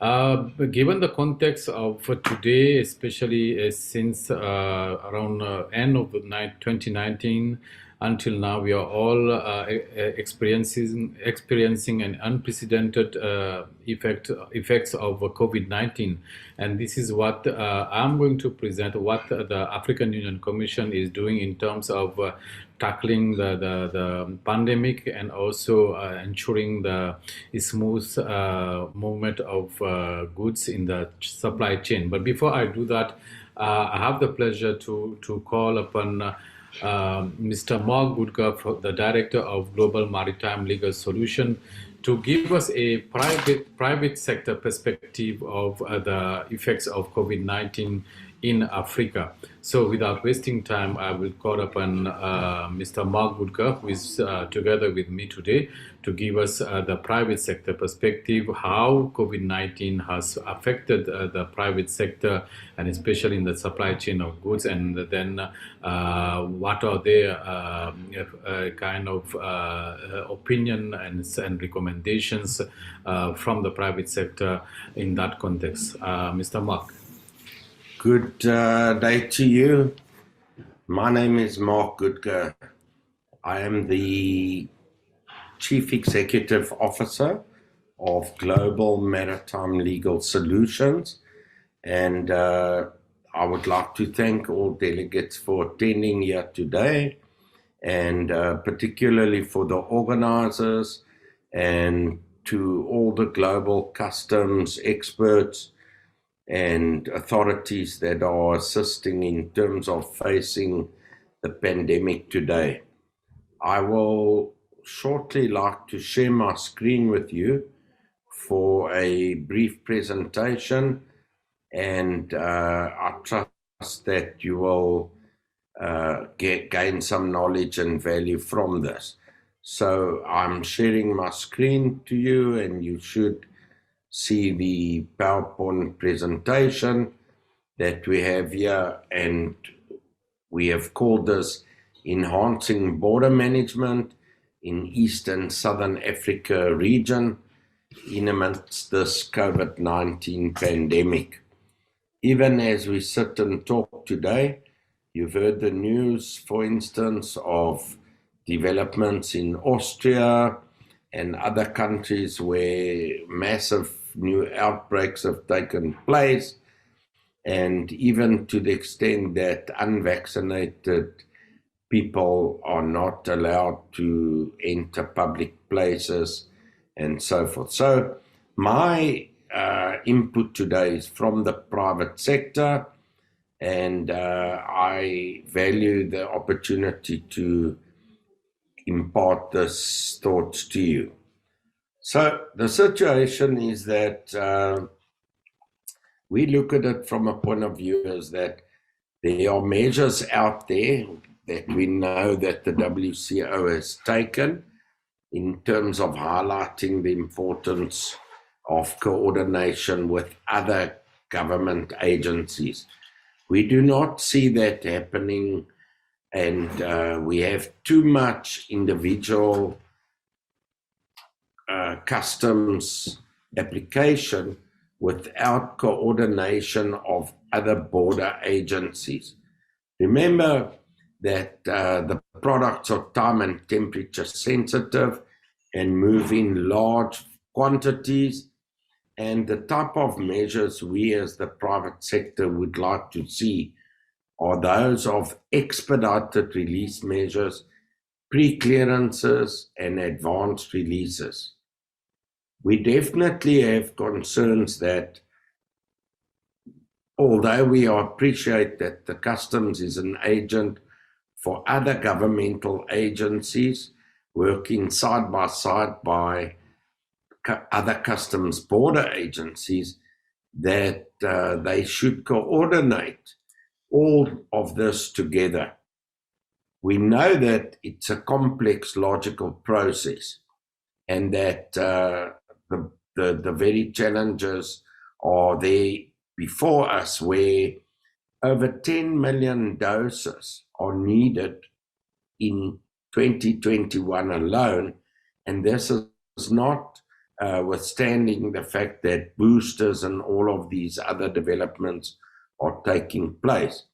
And Africa being one of the continents with the lowest percentage of those vaccinated, that we are going to have to continue to face these challenges, and we need to rise to the occasion. We know that the World Customs Organization has arisen to these challenges. In fact, there have been resolutions adopted, and if one were to move on to the WCO website, we are aware of the resolutions and the preambles in which the WCO itself has provided recommended measures in order for customs authorities to be able to rise up and meet these challenges. We are not seeing sufficient measures of this, and we would like to encourage the customs authorities to please look into this WCO Council resolution so that it can be utilized and all the measures in it. Furthermore, all the recommendations that are reflected on the WTO, WCO, and the World Health Organization websites. Moving forward, what do we look for? We're looking for single points of contact. Obviously, in order to expedite, it is very complex dealing with a multitude of different representation points and methodologies. Advanced processing must be facilitated. Similar to the revised Kyoto Convention talking of risk management systems and advanced measures, we are reaching out to ask customs, please to do this. For landlocked countries and border cooperation, we are looking at customs authorities to talk to each other for mutual cooperation and to assist in transit facilitation, please. Even to the extent of, will it be possible that national security escorts be provided so that goods arriving immediately can be expedited through clearances, and may we have measures for providing advanced data through digitization mechanisms so that we can get pre-releases. In fact, if the system was possible, one would appreciate that at the time of placing the order, that the customs authority at that time should already be looking forward to providing pre-release.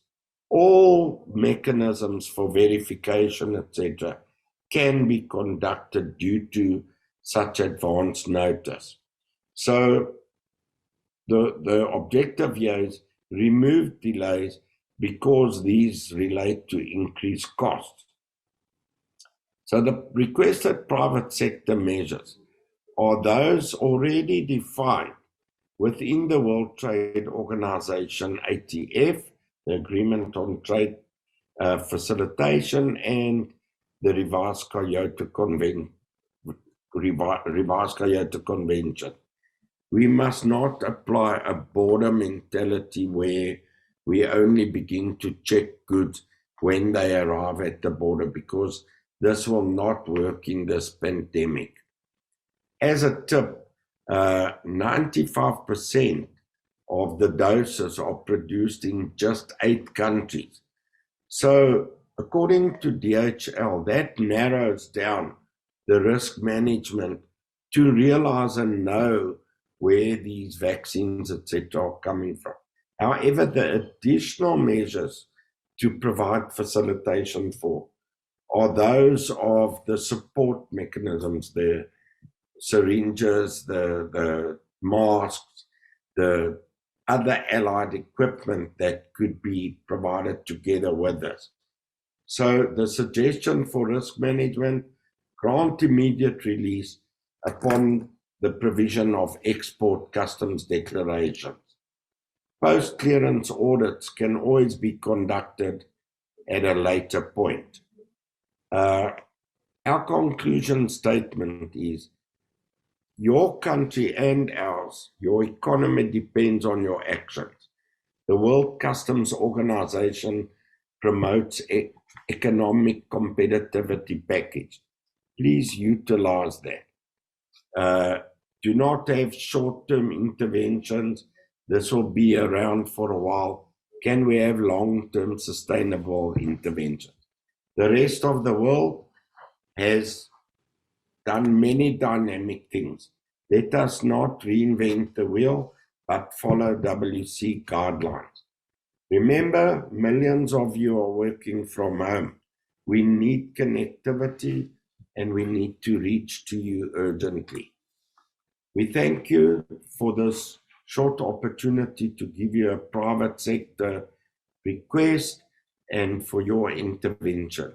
We understand all of your efforts as authorities and we appreciate them, and hence our participation today, and request that your dynamic intervention will continue. I hand back over to Mr. Dunaj Cassie to continue with this address, and thank you. All right, thank you, Mark.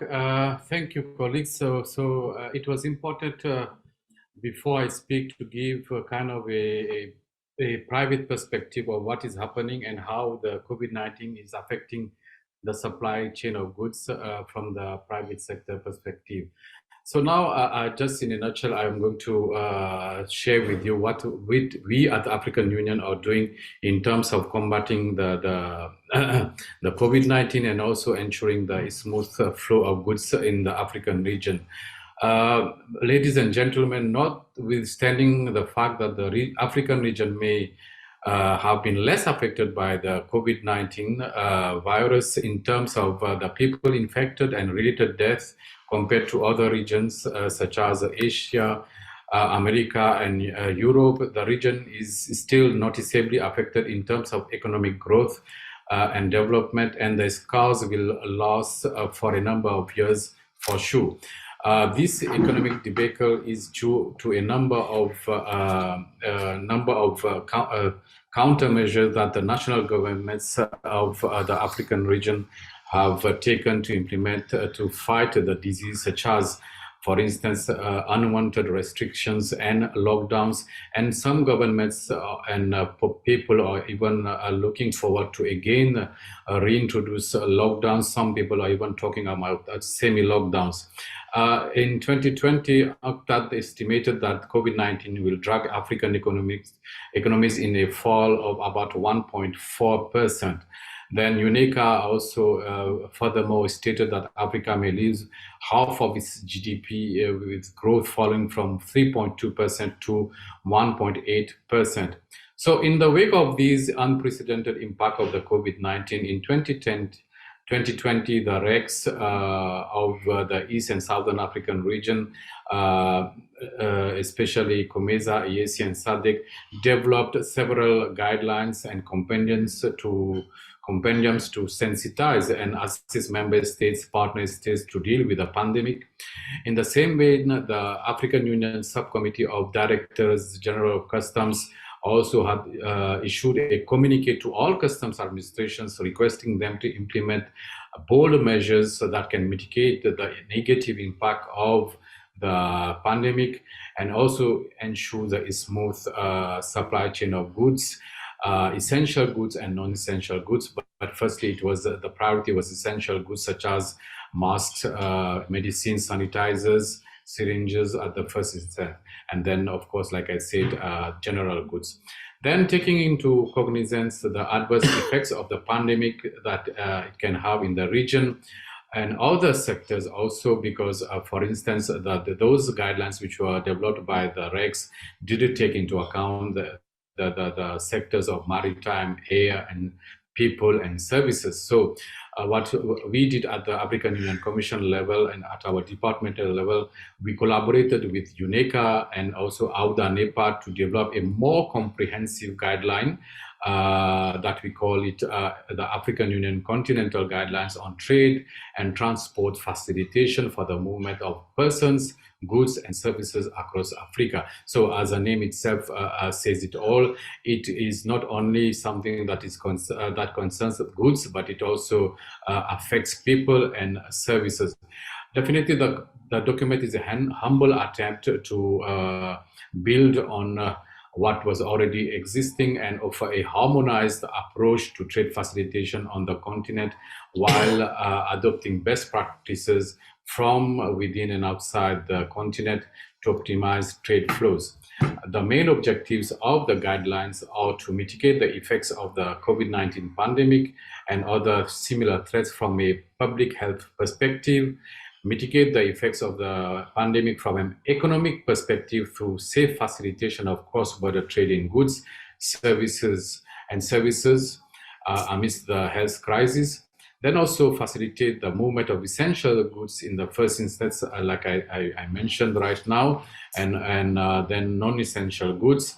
And then finally, to ensure a harmonized, this is also equally important because we want harmonization of policies and procedures in our region, so that you remember that a number of countries are already a member of different RECs, so it is good that we these kind of processes and procedures harmonized. So final objective was to ensure a harmonized and standardized continental approach to facilitate trade within this pandemic. So the guidelines have a bigger scope than the other guidelines produced or developed by the RECs, and the scope goes beyond goods to also include services, and also not only it also includes sea, air, transport, and like I said, services. And it is worth noting that the guidelines were already presented to the African Union Subcommittee of Directors General of Customs in 2020, and the DGs of Customs had already endorsed the various measures that were there regarding trade facilitation and customs cooperation and customs procedures. Then the guidelines were presented to the ministers responsible for trade matters in September 2021. And I'm very pleased to inform you that the ministers actually sensitized the member states on the urgency of implementing these guidelines in conjunction with other regional and international instruments and best practices. They also underlined the necessity for the African Union Commission to support member states to make sure that the relevant measures of the guidelines are finally implemented. In conclusion, it is also indispensable that the AU member states invest in long-term supply chain resilience and therefore adopt these guidelines as a minimum uniform regulations and procedures and standards in order to reduce the spread of COVID-19, minimize disruptions in the supply chain, and facilitate the movement of goods and services across the region and definitely the continent. The guideline definitely we didn't keep it for ourselves. After the endorsement, we shared it to all customs administrations, and if in case any customs administration have not yet even received it, or maybe it was misdirected, you can definitely always contact us, and we will definitely again share it with you. Here, I also want to take the opportunity to inform you that in October from 20 to 21, we also organized a workshop, a sensitization workshop with the theme of enhancing border management in East and Southern African region amidst the COVID-19 pandemic. We did that with the collaboration of the International Migration Office organization, which is responsible for capacity building, which is called African Capacity Building Center based in Arusha, and also the WCO ESA ROCB. And here I want to thank the WCO ESA ROCB, especially Director Larry Lisa and team for the collaboration. We always collaborate with the ROCB in a number of initiatives, and here also we collaborated, and that's why we did that workshop only for this ESA region. Definitely we are going to do another workshop for the West and Central African region. And I'm again happy to share with you that in December we are again going to have another workshop, online workshop, with the collaboration of the UN organization responsible for humanitarian affairs. And that one, we will concentrate on the movement of essential goods, because we have got reports that a movement of essential goods is still facing some challenges, specifically in Africa. So that workshop, we will discuss as to how to maybe facilitate the smooth movement of essential medicines across Africa.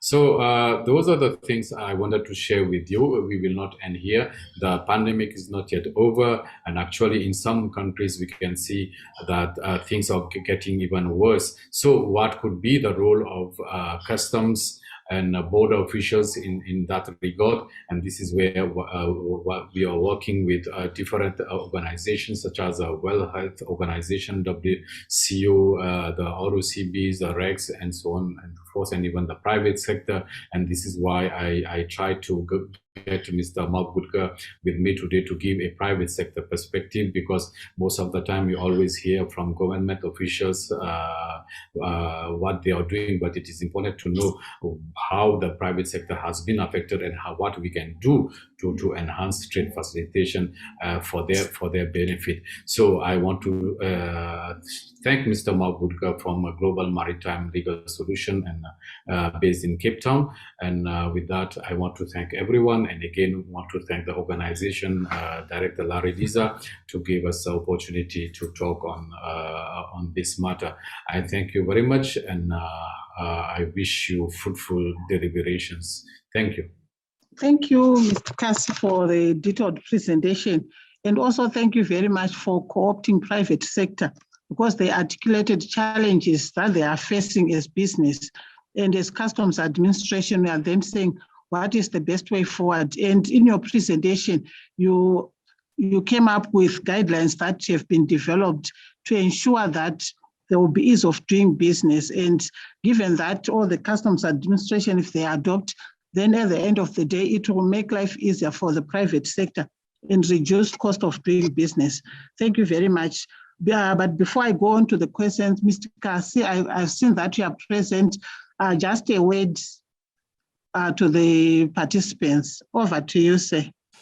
Excellencies, commissioners, directors, ladies and gentlemen, thank you for giving me the opportunity to say something, but I don't think I have anything to respond right now. Madam just asked me to say something concerning my presentation. Well, I wish to again thank the ROCB for letting us and giving us that opportunity to come and do a presentation on what we are doing regarding the COVID-19 pandemic.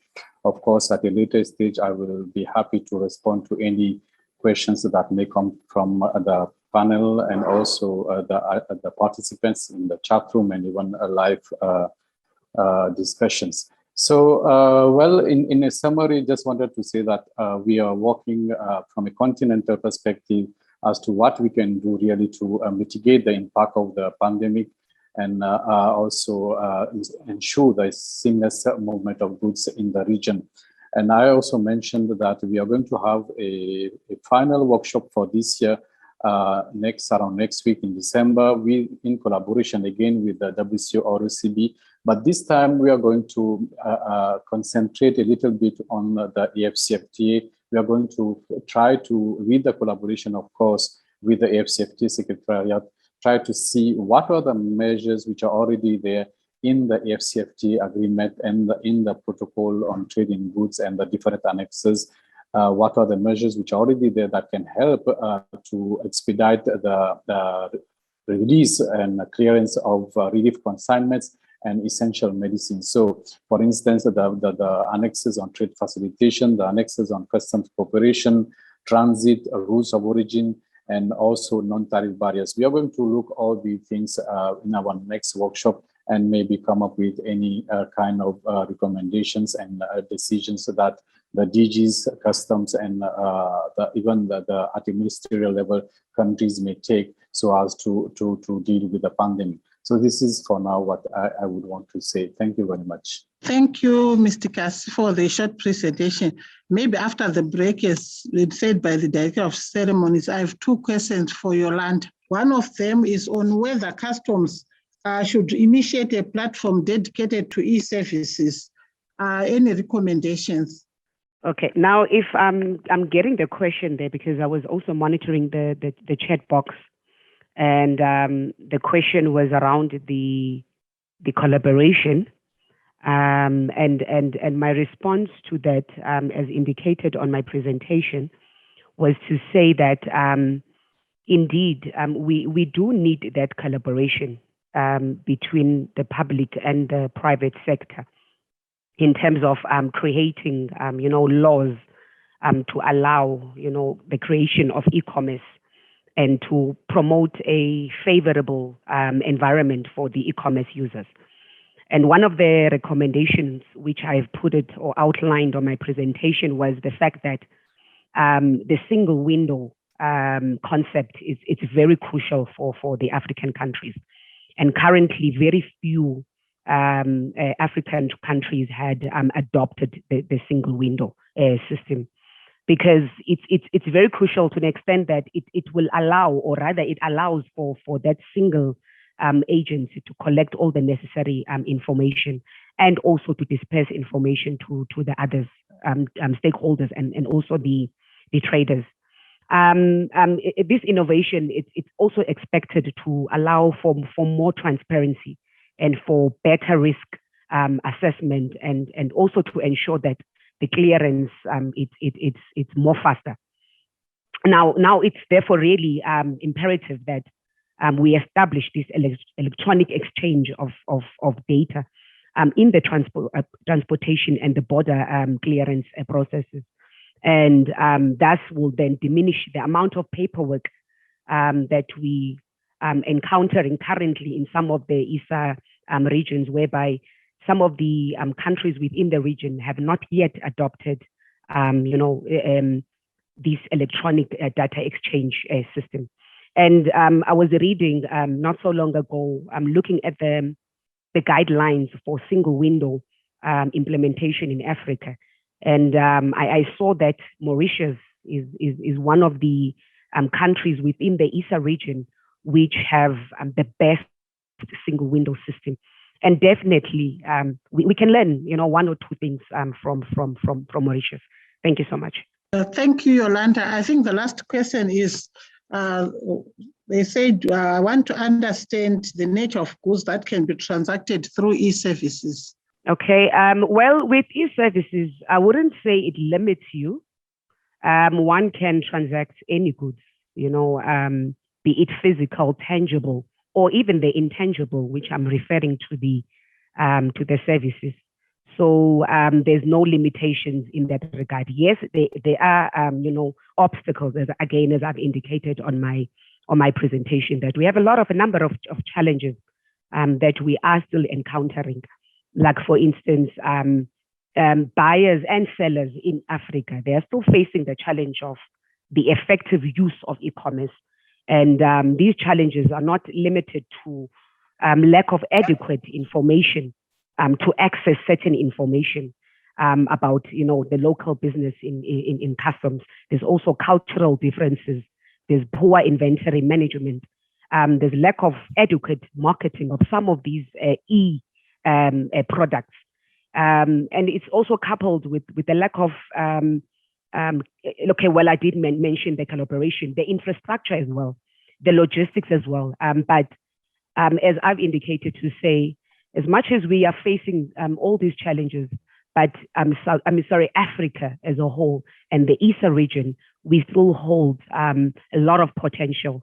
We have not really tapped into e-commerce. So therefore, we are still exposed to a number of opportunities within the e-commerce sphere. Thanks. Thank you, Yolanda, for responding to the question. All right, thank you very much, Madam Nelly. Sorry, ladies and gentlemen, to take a few minutes more before we go for the health break, as suggested by Mr. Raj Namranay from the Mauritius Revenue Authority. Before we end the session, I just wanted to share with you the work that Mr. Mark Goodger did for us from the African Union perspective in 2020. That was from a recommendation from the Subcommittee of Directors General of Customs in 2019 that we need to at least assess the preparedness and readiness of member states to implement the AFCFTA. That was before we came to the date of start of trading under the AFCFTA. And before we end the session, I thought I may share with you that project that we did together with Mr. Mark Goodger. Actually, he was the one who did that assessment, and actually we did that for this ESA region in collaboration with the WCO OCB. So I will call Mr. Mark Goodger briefly to just share with us on that one, and then we can hand over to the moderator. Mr. Mark, are you here? Just once again, you're talking now about the AFCFTA study, etc., that was commissioned by the AUC and GIZ. And yes, what we did was we dealt with the needs and challenges of customs administrations to implement the AFCFTA. And there was a wide scale of input there from Director Larry Leeser of the ROCB, yourselves as AUC, experts such as Trelec, and so forth. And this particular report was done in tandem with a training module as well. So my encouragement is it addresses all criteria within the protocol on trade, as well as all the annexures, to be able to give to leaders of customs administrations which they can dissect and successfully unpack their implementation challenges and be ready for them. Obviously, once the customs administrations have dealt with these implementation challenges, it will become then a playing field for trade to be able to easily participate. Without trade, the AfCFTA, etc., is meaningless. And so we need to create that environment in which trade can participate with certainty, predictability, etc. So that report, to the benefit of the whole continent, as well as the training module itself, would be of great benefit. And I thank the AUC, ROCB, etc., for their vision and foresight of mandating that. And you will find that very, very useful and to your benefit. Thank you very much. Okay, thank you very much for the short insight. Let me close this session by thanking Yolanda and Mr. Kasi for their presentations, which were well informing. And before I close, I just want to make a comment that COVID-19 has ushered in a new normal, which need customs administrations to adopt new ways of doing business so as to enhance trade and also facilitating trade across borders. So thank you very much. I'll hand over to the Director of Ceremonies. So as part of our concluding summary, what I'd like to note is over the course of the conference, we have had briefings and panel discussions focused on the effect of COVID-19 pandemic on revenue collection, business operation, and the need to facilitate disaster relief goods. We have also had research presentation themed around the African Continental Free Trade Area, digitization of cross-border operations and logistic chains, gender equality and equity, and enhancing trade facilitation. Now, some of the discussions have noted ongoing challenges, and the presenters have provided recommendations on how to address them. Now, this is a good outcome for the conference. A research conference partly seeks to inform and create an open forum for the dissemination of ideas. Now, based on what has been covered over the last 2 days, I believe that most, if not all, of our distinguished participants are better informed about the key themes and topics that have been covered. However, a research conference further aims to stimulate new ideas. The information that we have gathered from the conference should help us anticipate new related challenges. All the details that we have covered in this conference can be summarized into 2 new challenges that customs administration and key stakeholders need to reflect on as they move forward. The first is on the impact of COVID-19 on customs operations. Now, the presentations covered in this conference have focused on the immediate impact of COVID-19 and the measures undertaken by different customs administration and stakeholders as part of trying to adapt to the new operational environment. Now, Africa is still lagging behind in terms of vaccination rate, and with the exception of a few, most countries are yet to fully vaccinate at least 40% of their population. Therefore, we are still in a situation of adapting to the virus, and our discussions in this conference have pointed towards the initial challenges.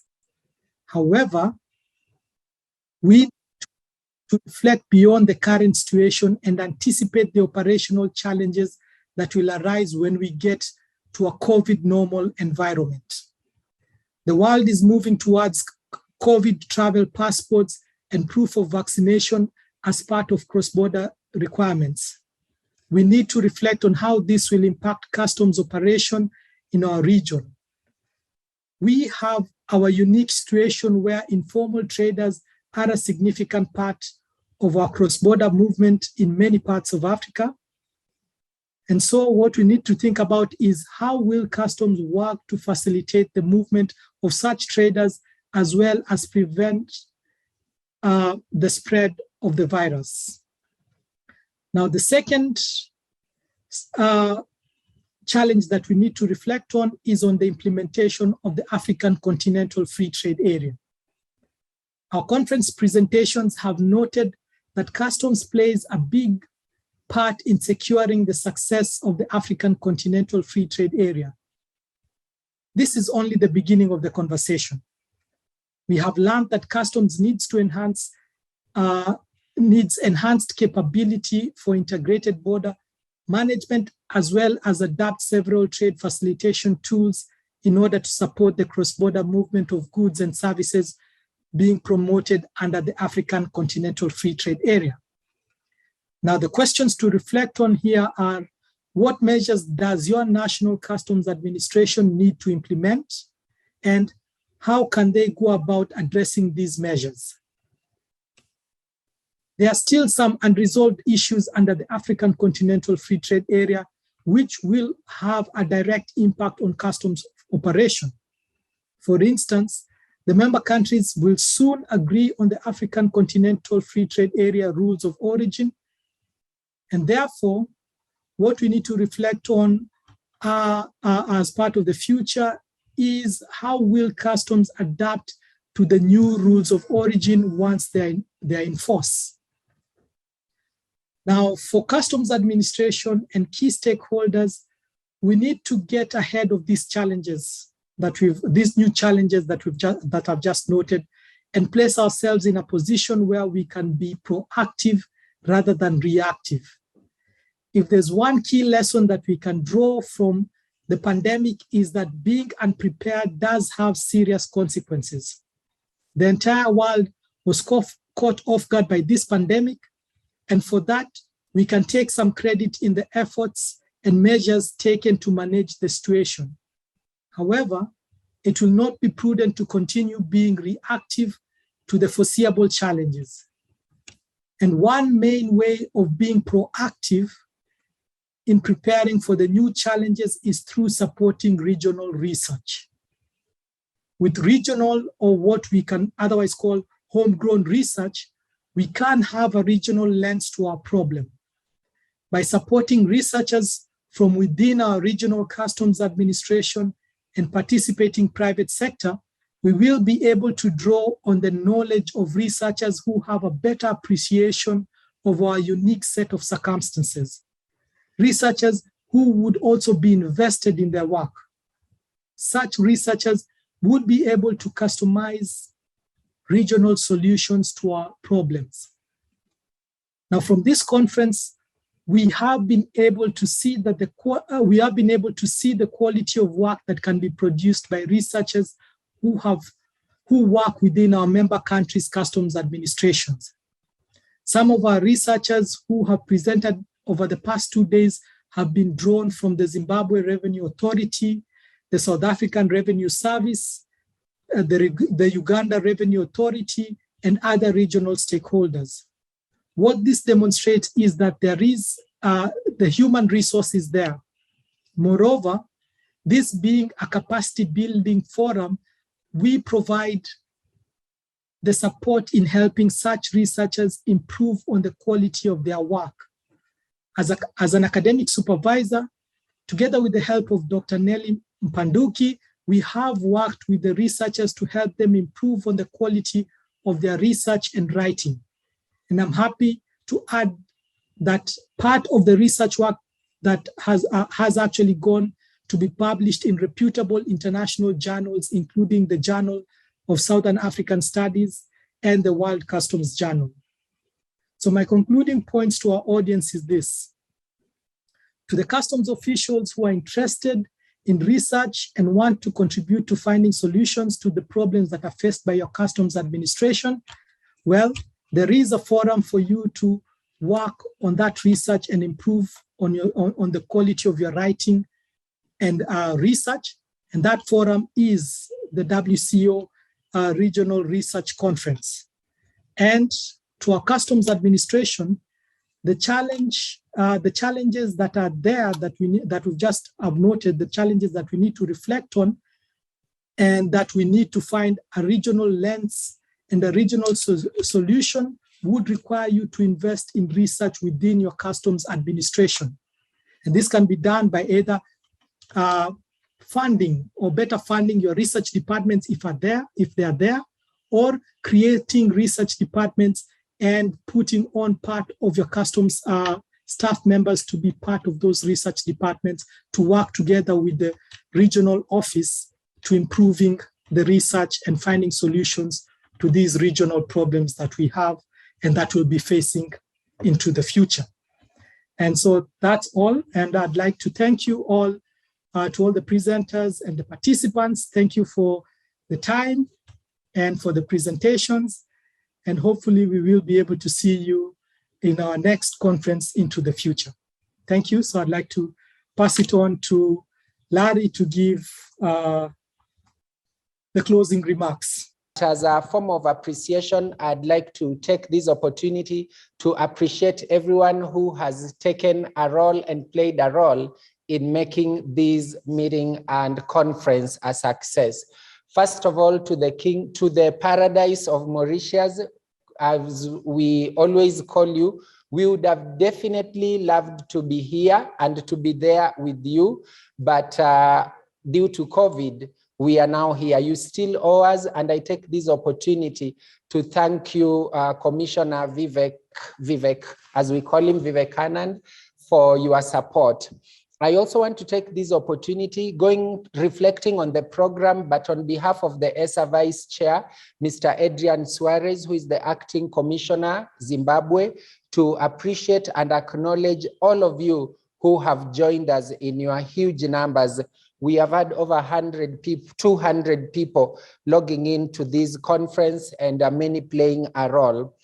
Thank you on behalf of the Vice Chair. We appreciate the support and assistance of the World Customs Organization, greatly headed by Dr. Kunio Mkuria, the Secretary General, who many of you watched yesterday give his remarks in the conference, as well as the entire team of the WCO, Director Kell of the Capacity Building Directorate, our Regional Development Manager, Oluimo da Silva, who is an expert of the region from Angola, as well as the team at the Secretary General's office and the research unit. We are totally appreciative of that. I take this opportunity to thank the host government of Mauritius for enabling us to have your ministers attend this conference, and especially the Honorable Minister Alan Gano for his remarks. We also had other ministers for finance from Comoros joining sessions of this meeting, as well as certain members of parliament and cabinet secretaries from permanent secretaries from Kenya who joined us in this meeting. We truly, truly appreciate. We had the first panel on return to normalcy, where we had the Director Capacity Building giving an insight of what the WCO has done, as well as the beautiful land of Madagascar that we still look forward to hosting as one of the lands with the greatest Ramsar sites alongside Mauritius in Eastern Southern Africa. But we also had the representative from the Kingdom of Eswatini, Gugu Treasure, representing and the Kingdom of Eswatini. Some of you may not know, but the second largest rock in the world is found in the Kingdom of Eswatini. And Gugu and your team, you are not just a treasure, but you are a rock on which many times we come to lean on. We are utterly thankful. I take this opportunity to thank the first presenter, Ferdinand Tulili from Zimbabwe, for your wonderful insight and the presentation that you gave, as well as one of our key members in the private sector, Louise and Marcel Rose, for the support that you continue to give us. That particular panel that I have referred to was chaired by Mr. Gumani Mugeri from the Rainbow Nation, the beautiful land of South Africa. And we have had huge representation from South Africa in these. I think I'm going too fast for the interpreters. I'm sorry for that. The East and Southern Africa has a management committee that is chaired by Zimbabwe, deputized by our host Mauritius, and supported by South Africa. as the third member to the committee, to the management committee, alongside Burundi, that have all been part of this, and we are utterly thankful for this. We are deeply thankful to the two supervisors who have worked with the researchers over the years. We have Dr. Dennis Ndonga from Australia, but originally Kenyan and still Kenyan, so to say, as well as Dr. Nelly Mpanduki from Zimbabwe Revenue Authority. Thank you for giving your time, your sacrifices over the last 3 years to make this conference a success.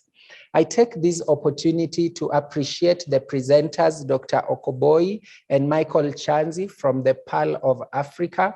We empathize with your administration and country, as I mentioned earlier, over the challenges that were faced last year.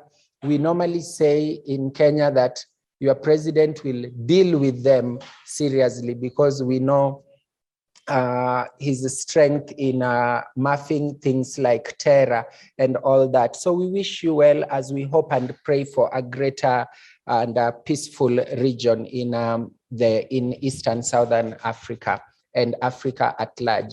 Sandra Chihaka from Zimbabwe, you have been one of the most dedicated and committed researchers, and I take this opportunity to appreciate you and acknowledge you for everything that you have done to make this conference a success. Our friend and colleague from Impact, Virginie Ball, who we met under the UN OCA, we are grateful for the support that you normally give us, and we are utterly thankful for your presence today and just highlighting the importance of enhancing medicines and medical equipment, their movement in East and Southern Africa and in the third world countries. We actually have a meeting coming up in December where we will be discussing more on this, and we have sent invitation to our member countries. Today, we had a rich panel headed by Chadzigwa from Zimbabwe. Thank you for your wisdom, your collaboration and cooperation. But thank you so much to our two commissioners, Mr. Abel Kawamire and Sydney Chibabuka. You are an inspiration to us. We love the two of you as we love the other commissioners, but you are really special to us for always saying yes. But we have a lady who has been in our midst called Juanita Mare from South Africa, who presented excellently. Many people have texted me looking for her presentation, which we will always share and avail on our website. But Juanita is also the chairperson of the Regional Private Sector Consultation Group, and works so hard together with us and the region. We thank you together with your team, Jacob, and the rest at your offices for the support that you are not just giving the ROCB, giving the region, going out of your way to get funds for us and always supporting the region at the global meeting. Thank you so much. Yolanda Mampana, you are a pillar and you have a great promise for South Africa, for Africa and our world. And we really, really appreciate the support that you have given us. We are utterly thankful to the African Union, especially the leadership, the Director, Trade Facilitation Directorate, and every other person with whom you work, but specifically to our brother and friend Cassie, who is always there and keeps collaborating with us. I'm going to invite the ROCB team to please join me for always collaborating with us and getting us new information, new contacts. But also to thank our friend Mark Gupta for the assistance and the support and being there that he always gets to unto us. Ladies and gentlemen, I want to introduce you finally to these beautiful people. On this side, on this side is Eric Kaburu, our ICT officer. Many of you have heard of him in the region, and he deals a lot in putting such things together. We are utterly thankful to them. And this is known to many of you, Faith Mora Mosongo, who is our program manager and coordinator and program officer at the regional office for capacity building. Thank you so much for your services together with the team in the office for putting up this together. Asanteni. Much gratitude to the RTC Kenya, the Commissioner Fred Mugambi for your support and assistance together with your team, Eunice, and the rest who have made this conference possible. I may not mention all of you, ladies and gentlemen, but we are truly thankful to the nearly 30 countries that have been presented and represented in this conference. This meeting has been hosted by Mauritius Revenue Authority, and physically our technical support and the recordings that you did and you saw has been done by Lawyers Hub Kenya. Take time and Google Lawyers Hub. It's a continental giant and a global fraternity for the lawyers in the days of our world. And we are truly, truly thankful that they have offered us this physical venue, the technical support, and the team. So we are grateful to your leader, Linda Bonyo, to Ken, and to Louisa, and the entire team for the support that you have given us. Thank you, ladies and gentlemen. Thank you to all the DGs who have joined us today. We wish you well, a wonderful rest of the day and a wonderful season. We have the HS conference coming up in a short while, and we hope that many of you who are part of it will join. Often than not, we could usually forget the interpreters. So I take this opportunity to congratulate and to thank our Portuguese interpreter as well as our French interpreter for being here with us throughout. May the Lord bless you and keep you as I give it up to Mauritius and to ask the DG when he talks to formally close the meeting. Thank you. Good afternoon, everybody. Greeting from the Mauritius Revenue Authority Customs Department. And first of all, congratulations to all of you. Congratulations to ROCB.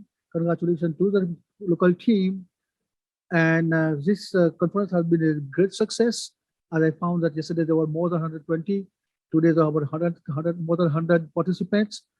And so this shows, the importance that the customs department attached to research. And I've seen the level, the quality of presentations that have been made by both our customs colleagues and from the private sector as well. So what I would say, thank you very much, everybody. And unfortunately, we could make it physically. 2 times it has been deferred, but we can't do that internally. So we did it through this sort of a conference. But the quality of the logistic was very good. Thank you both ROCB and the local team. So what I would like to say is let's continue on this trend. I would also like to put on record, intervention by the AUC as well, Mr. Kasi and his colleague. I also like to thank the Kenya Revenue Authority and Mr. Larry Liza, the Secretary General of the WCO, our IT team here, and your IT team at the ROCB. And can you come over here so you can see them? So I have got here my team. So Mr. Gupta, he's a master of ceremony, the Gupta. I got Mr. Dayal, he is a principal of the Regional Training Center. I've got Aruna, you all know Aruna, nothing can happen in this without Aruna. So Aruna is the one who deals with all logistics. We have got our friend, Mr. Section Head, Mr. Rambarat. He's also the custom working in the ROTC. And our IT team presented by Mr. Sanka. And all other people who have made this conference a success, I would like to heartily congratulate them. I can't take all the names, but thank you very much, and we'll do that again. And with this, let me close this conference and say good afternoon, bon après-midi, and bon dia, I guess. Thank you very much. Everybody.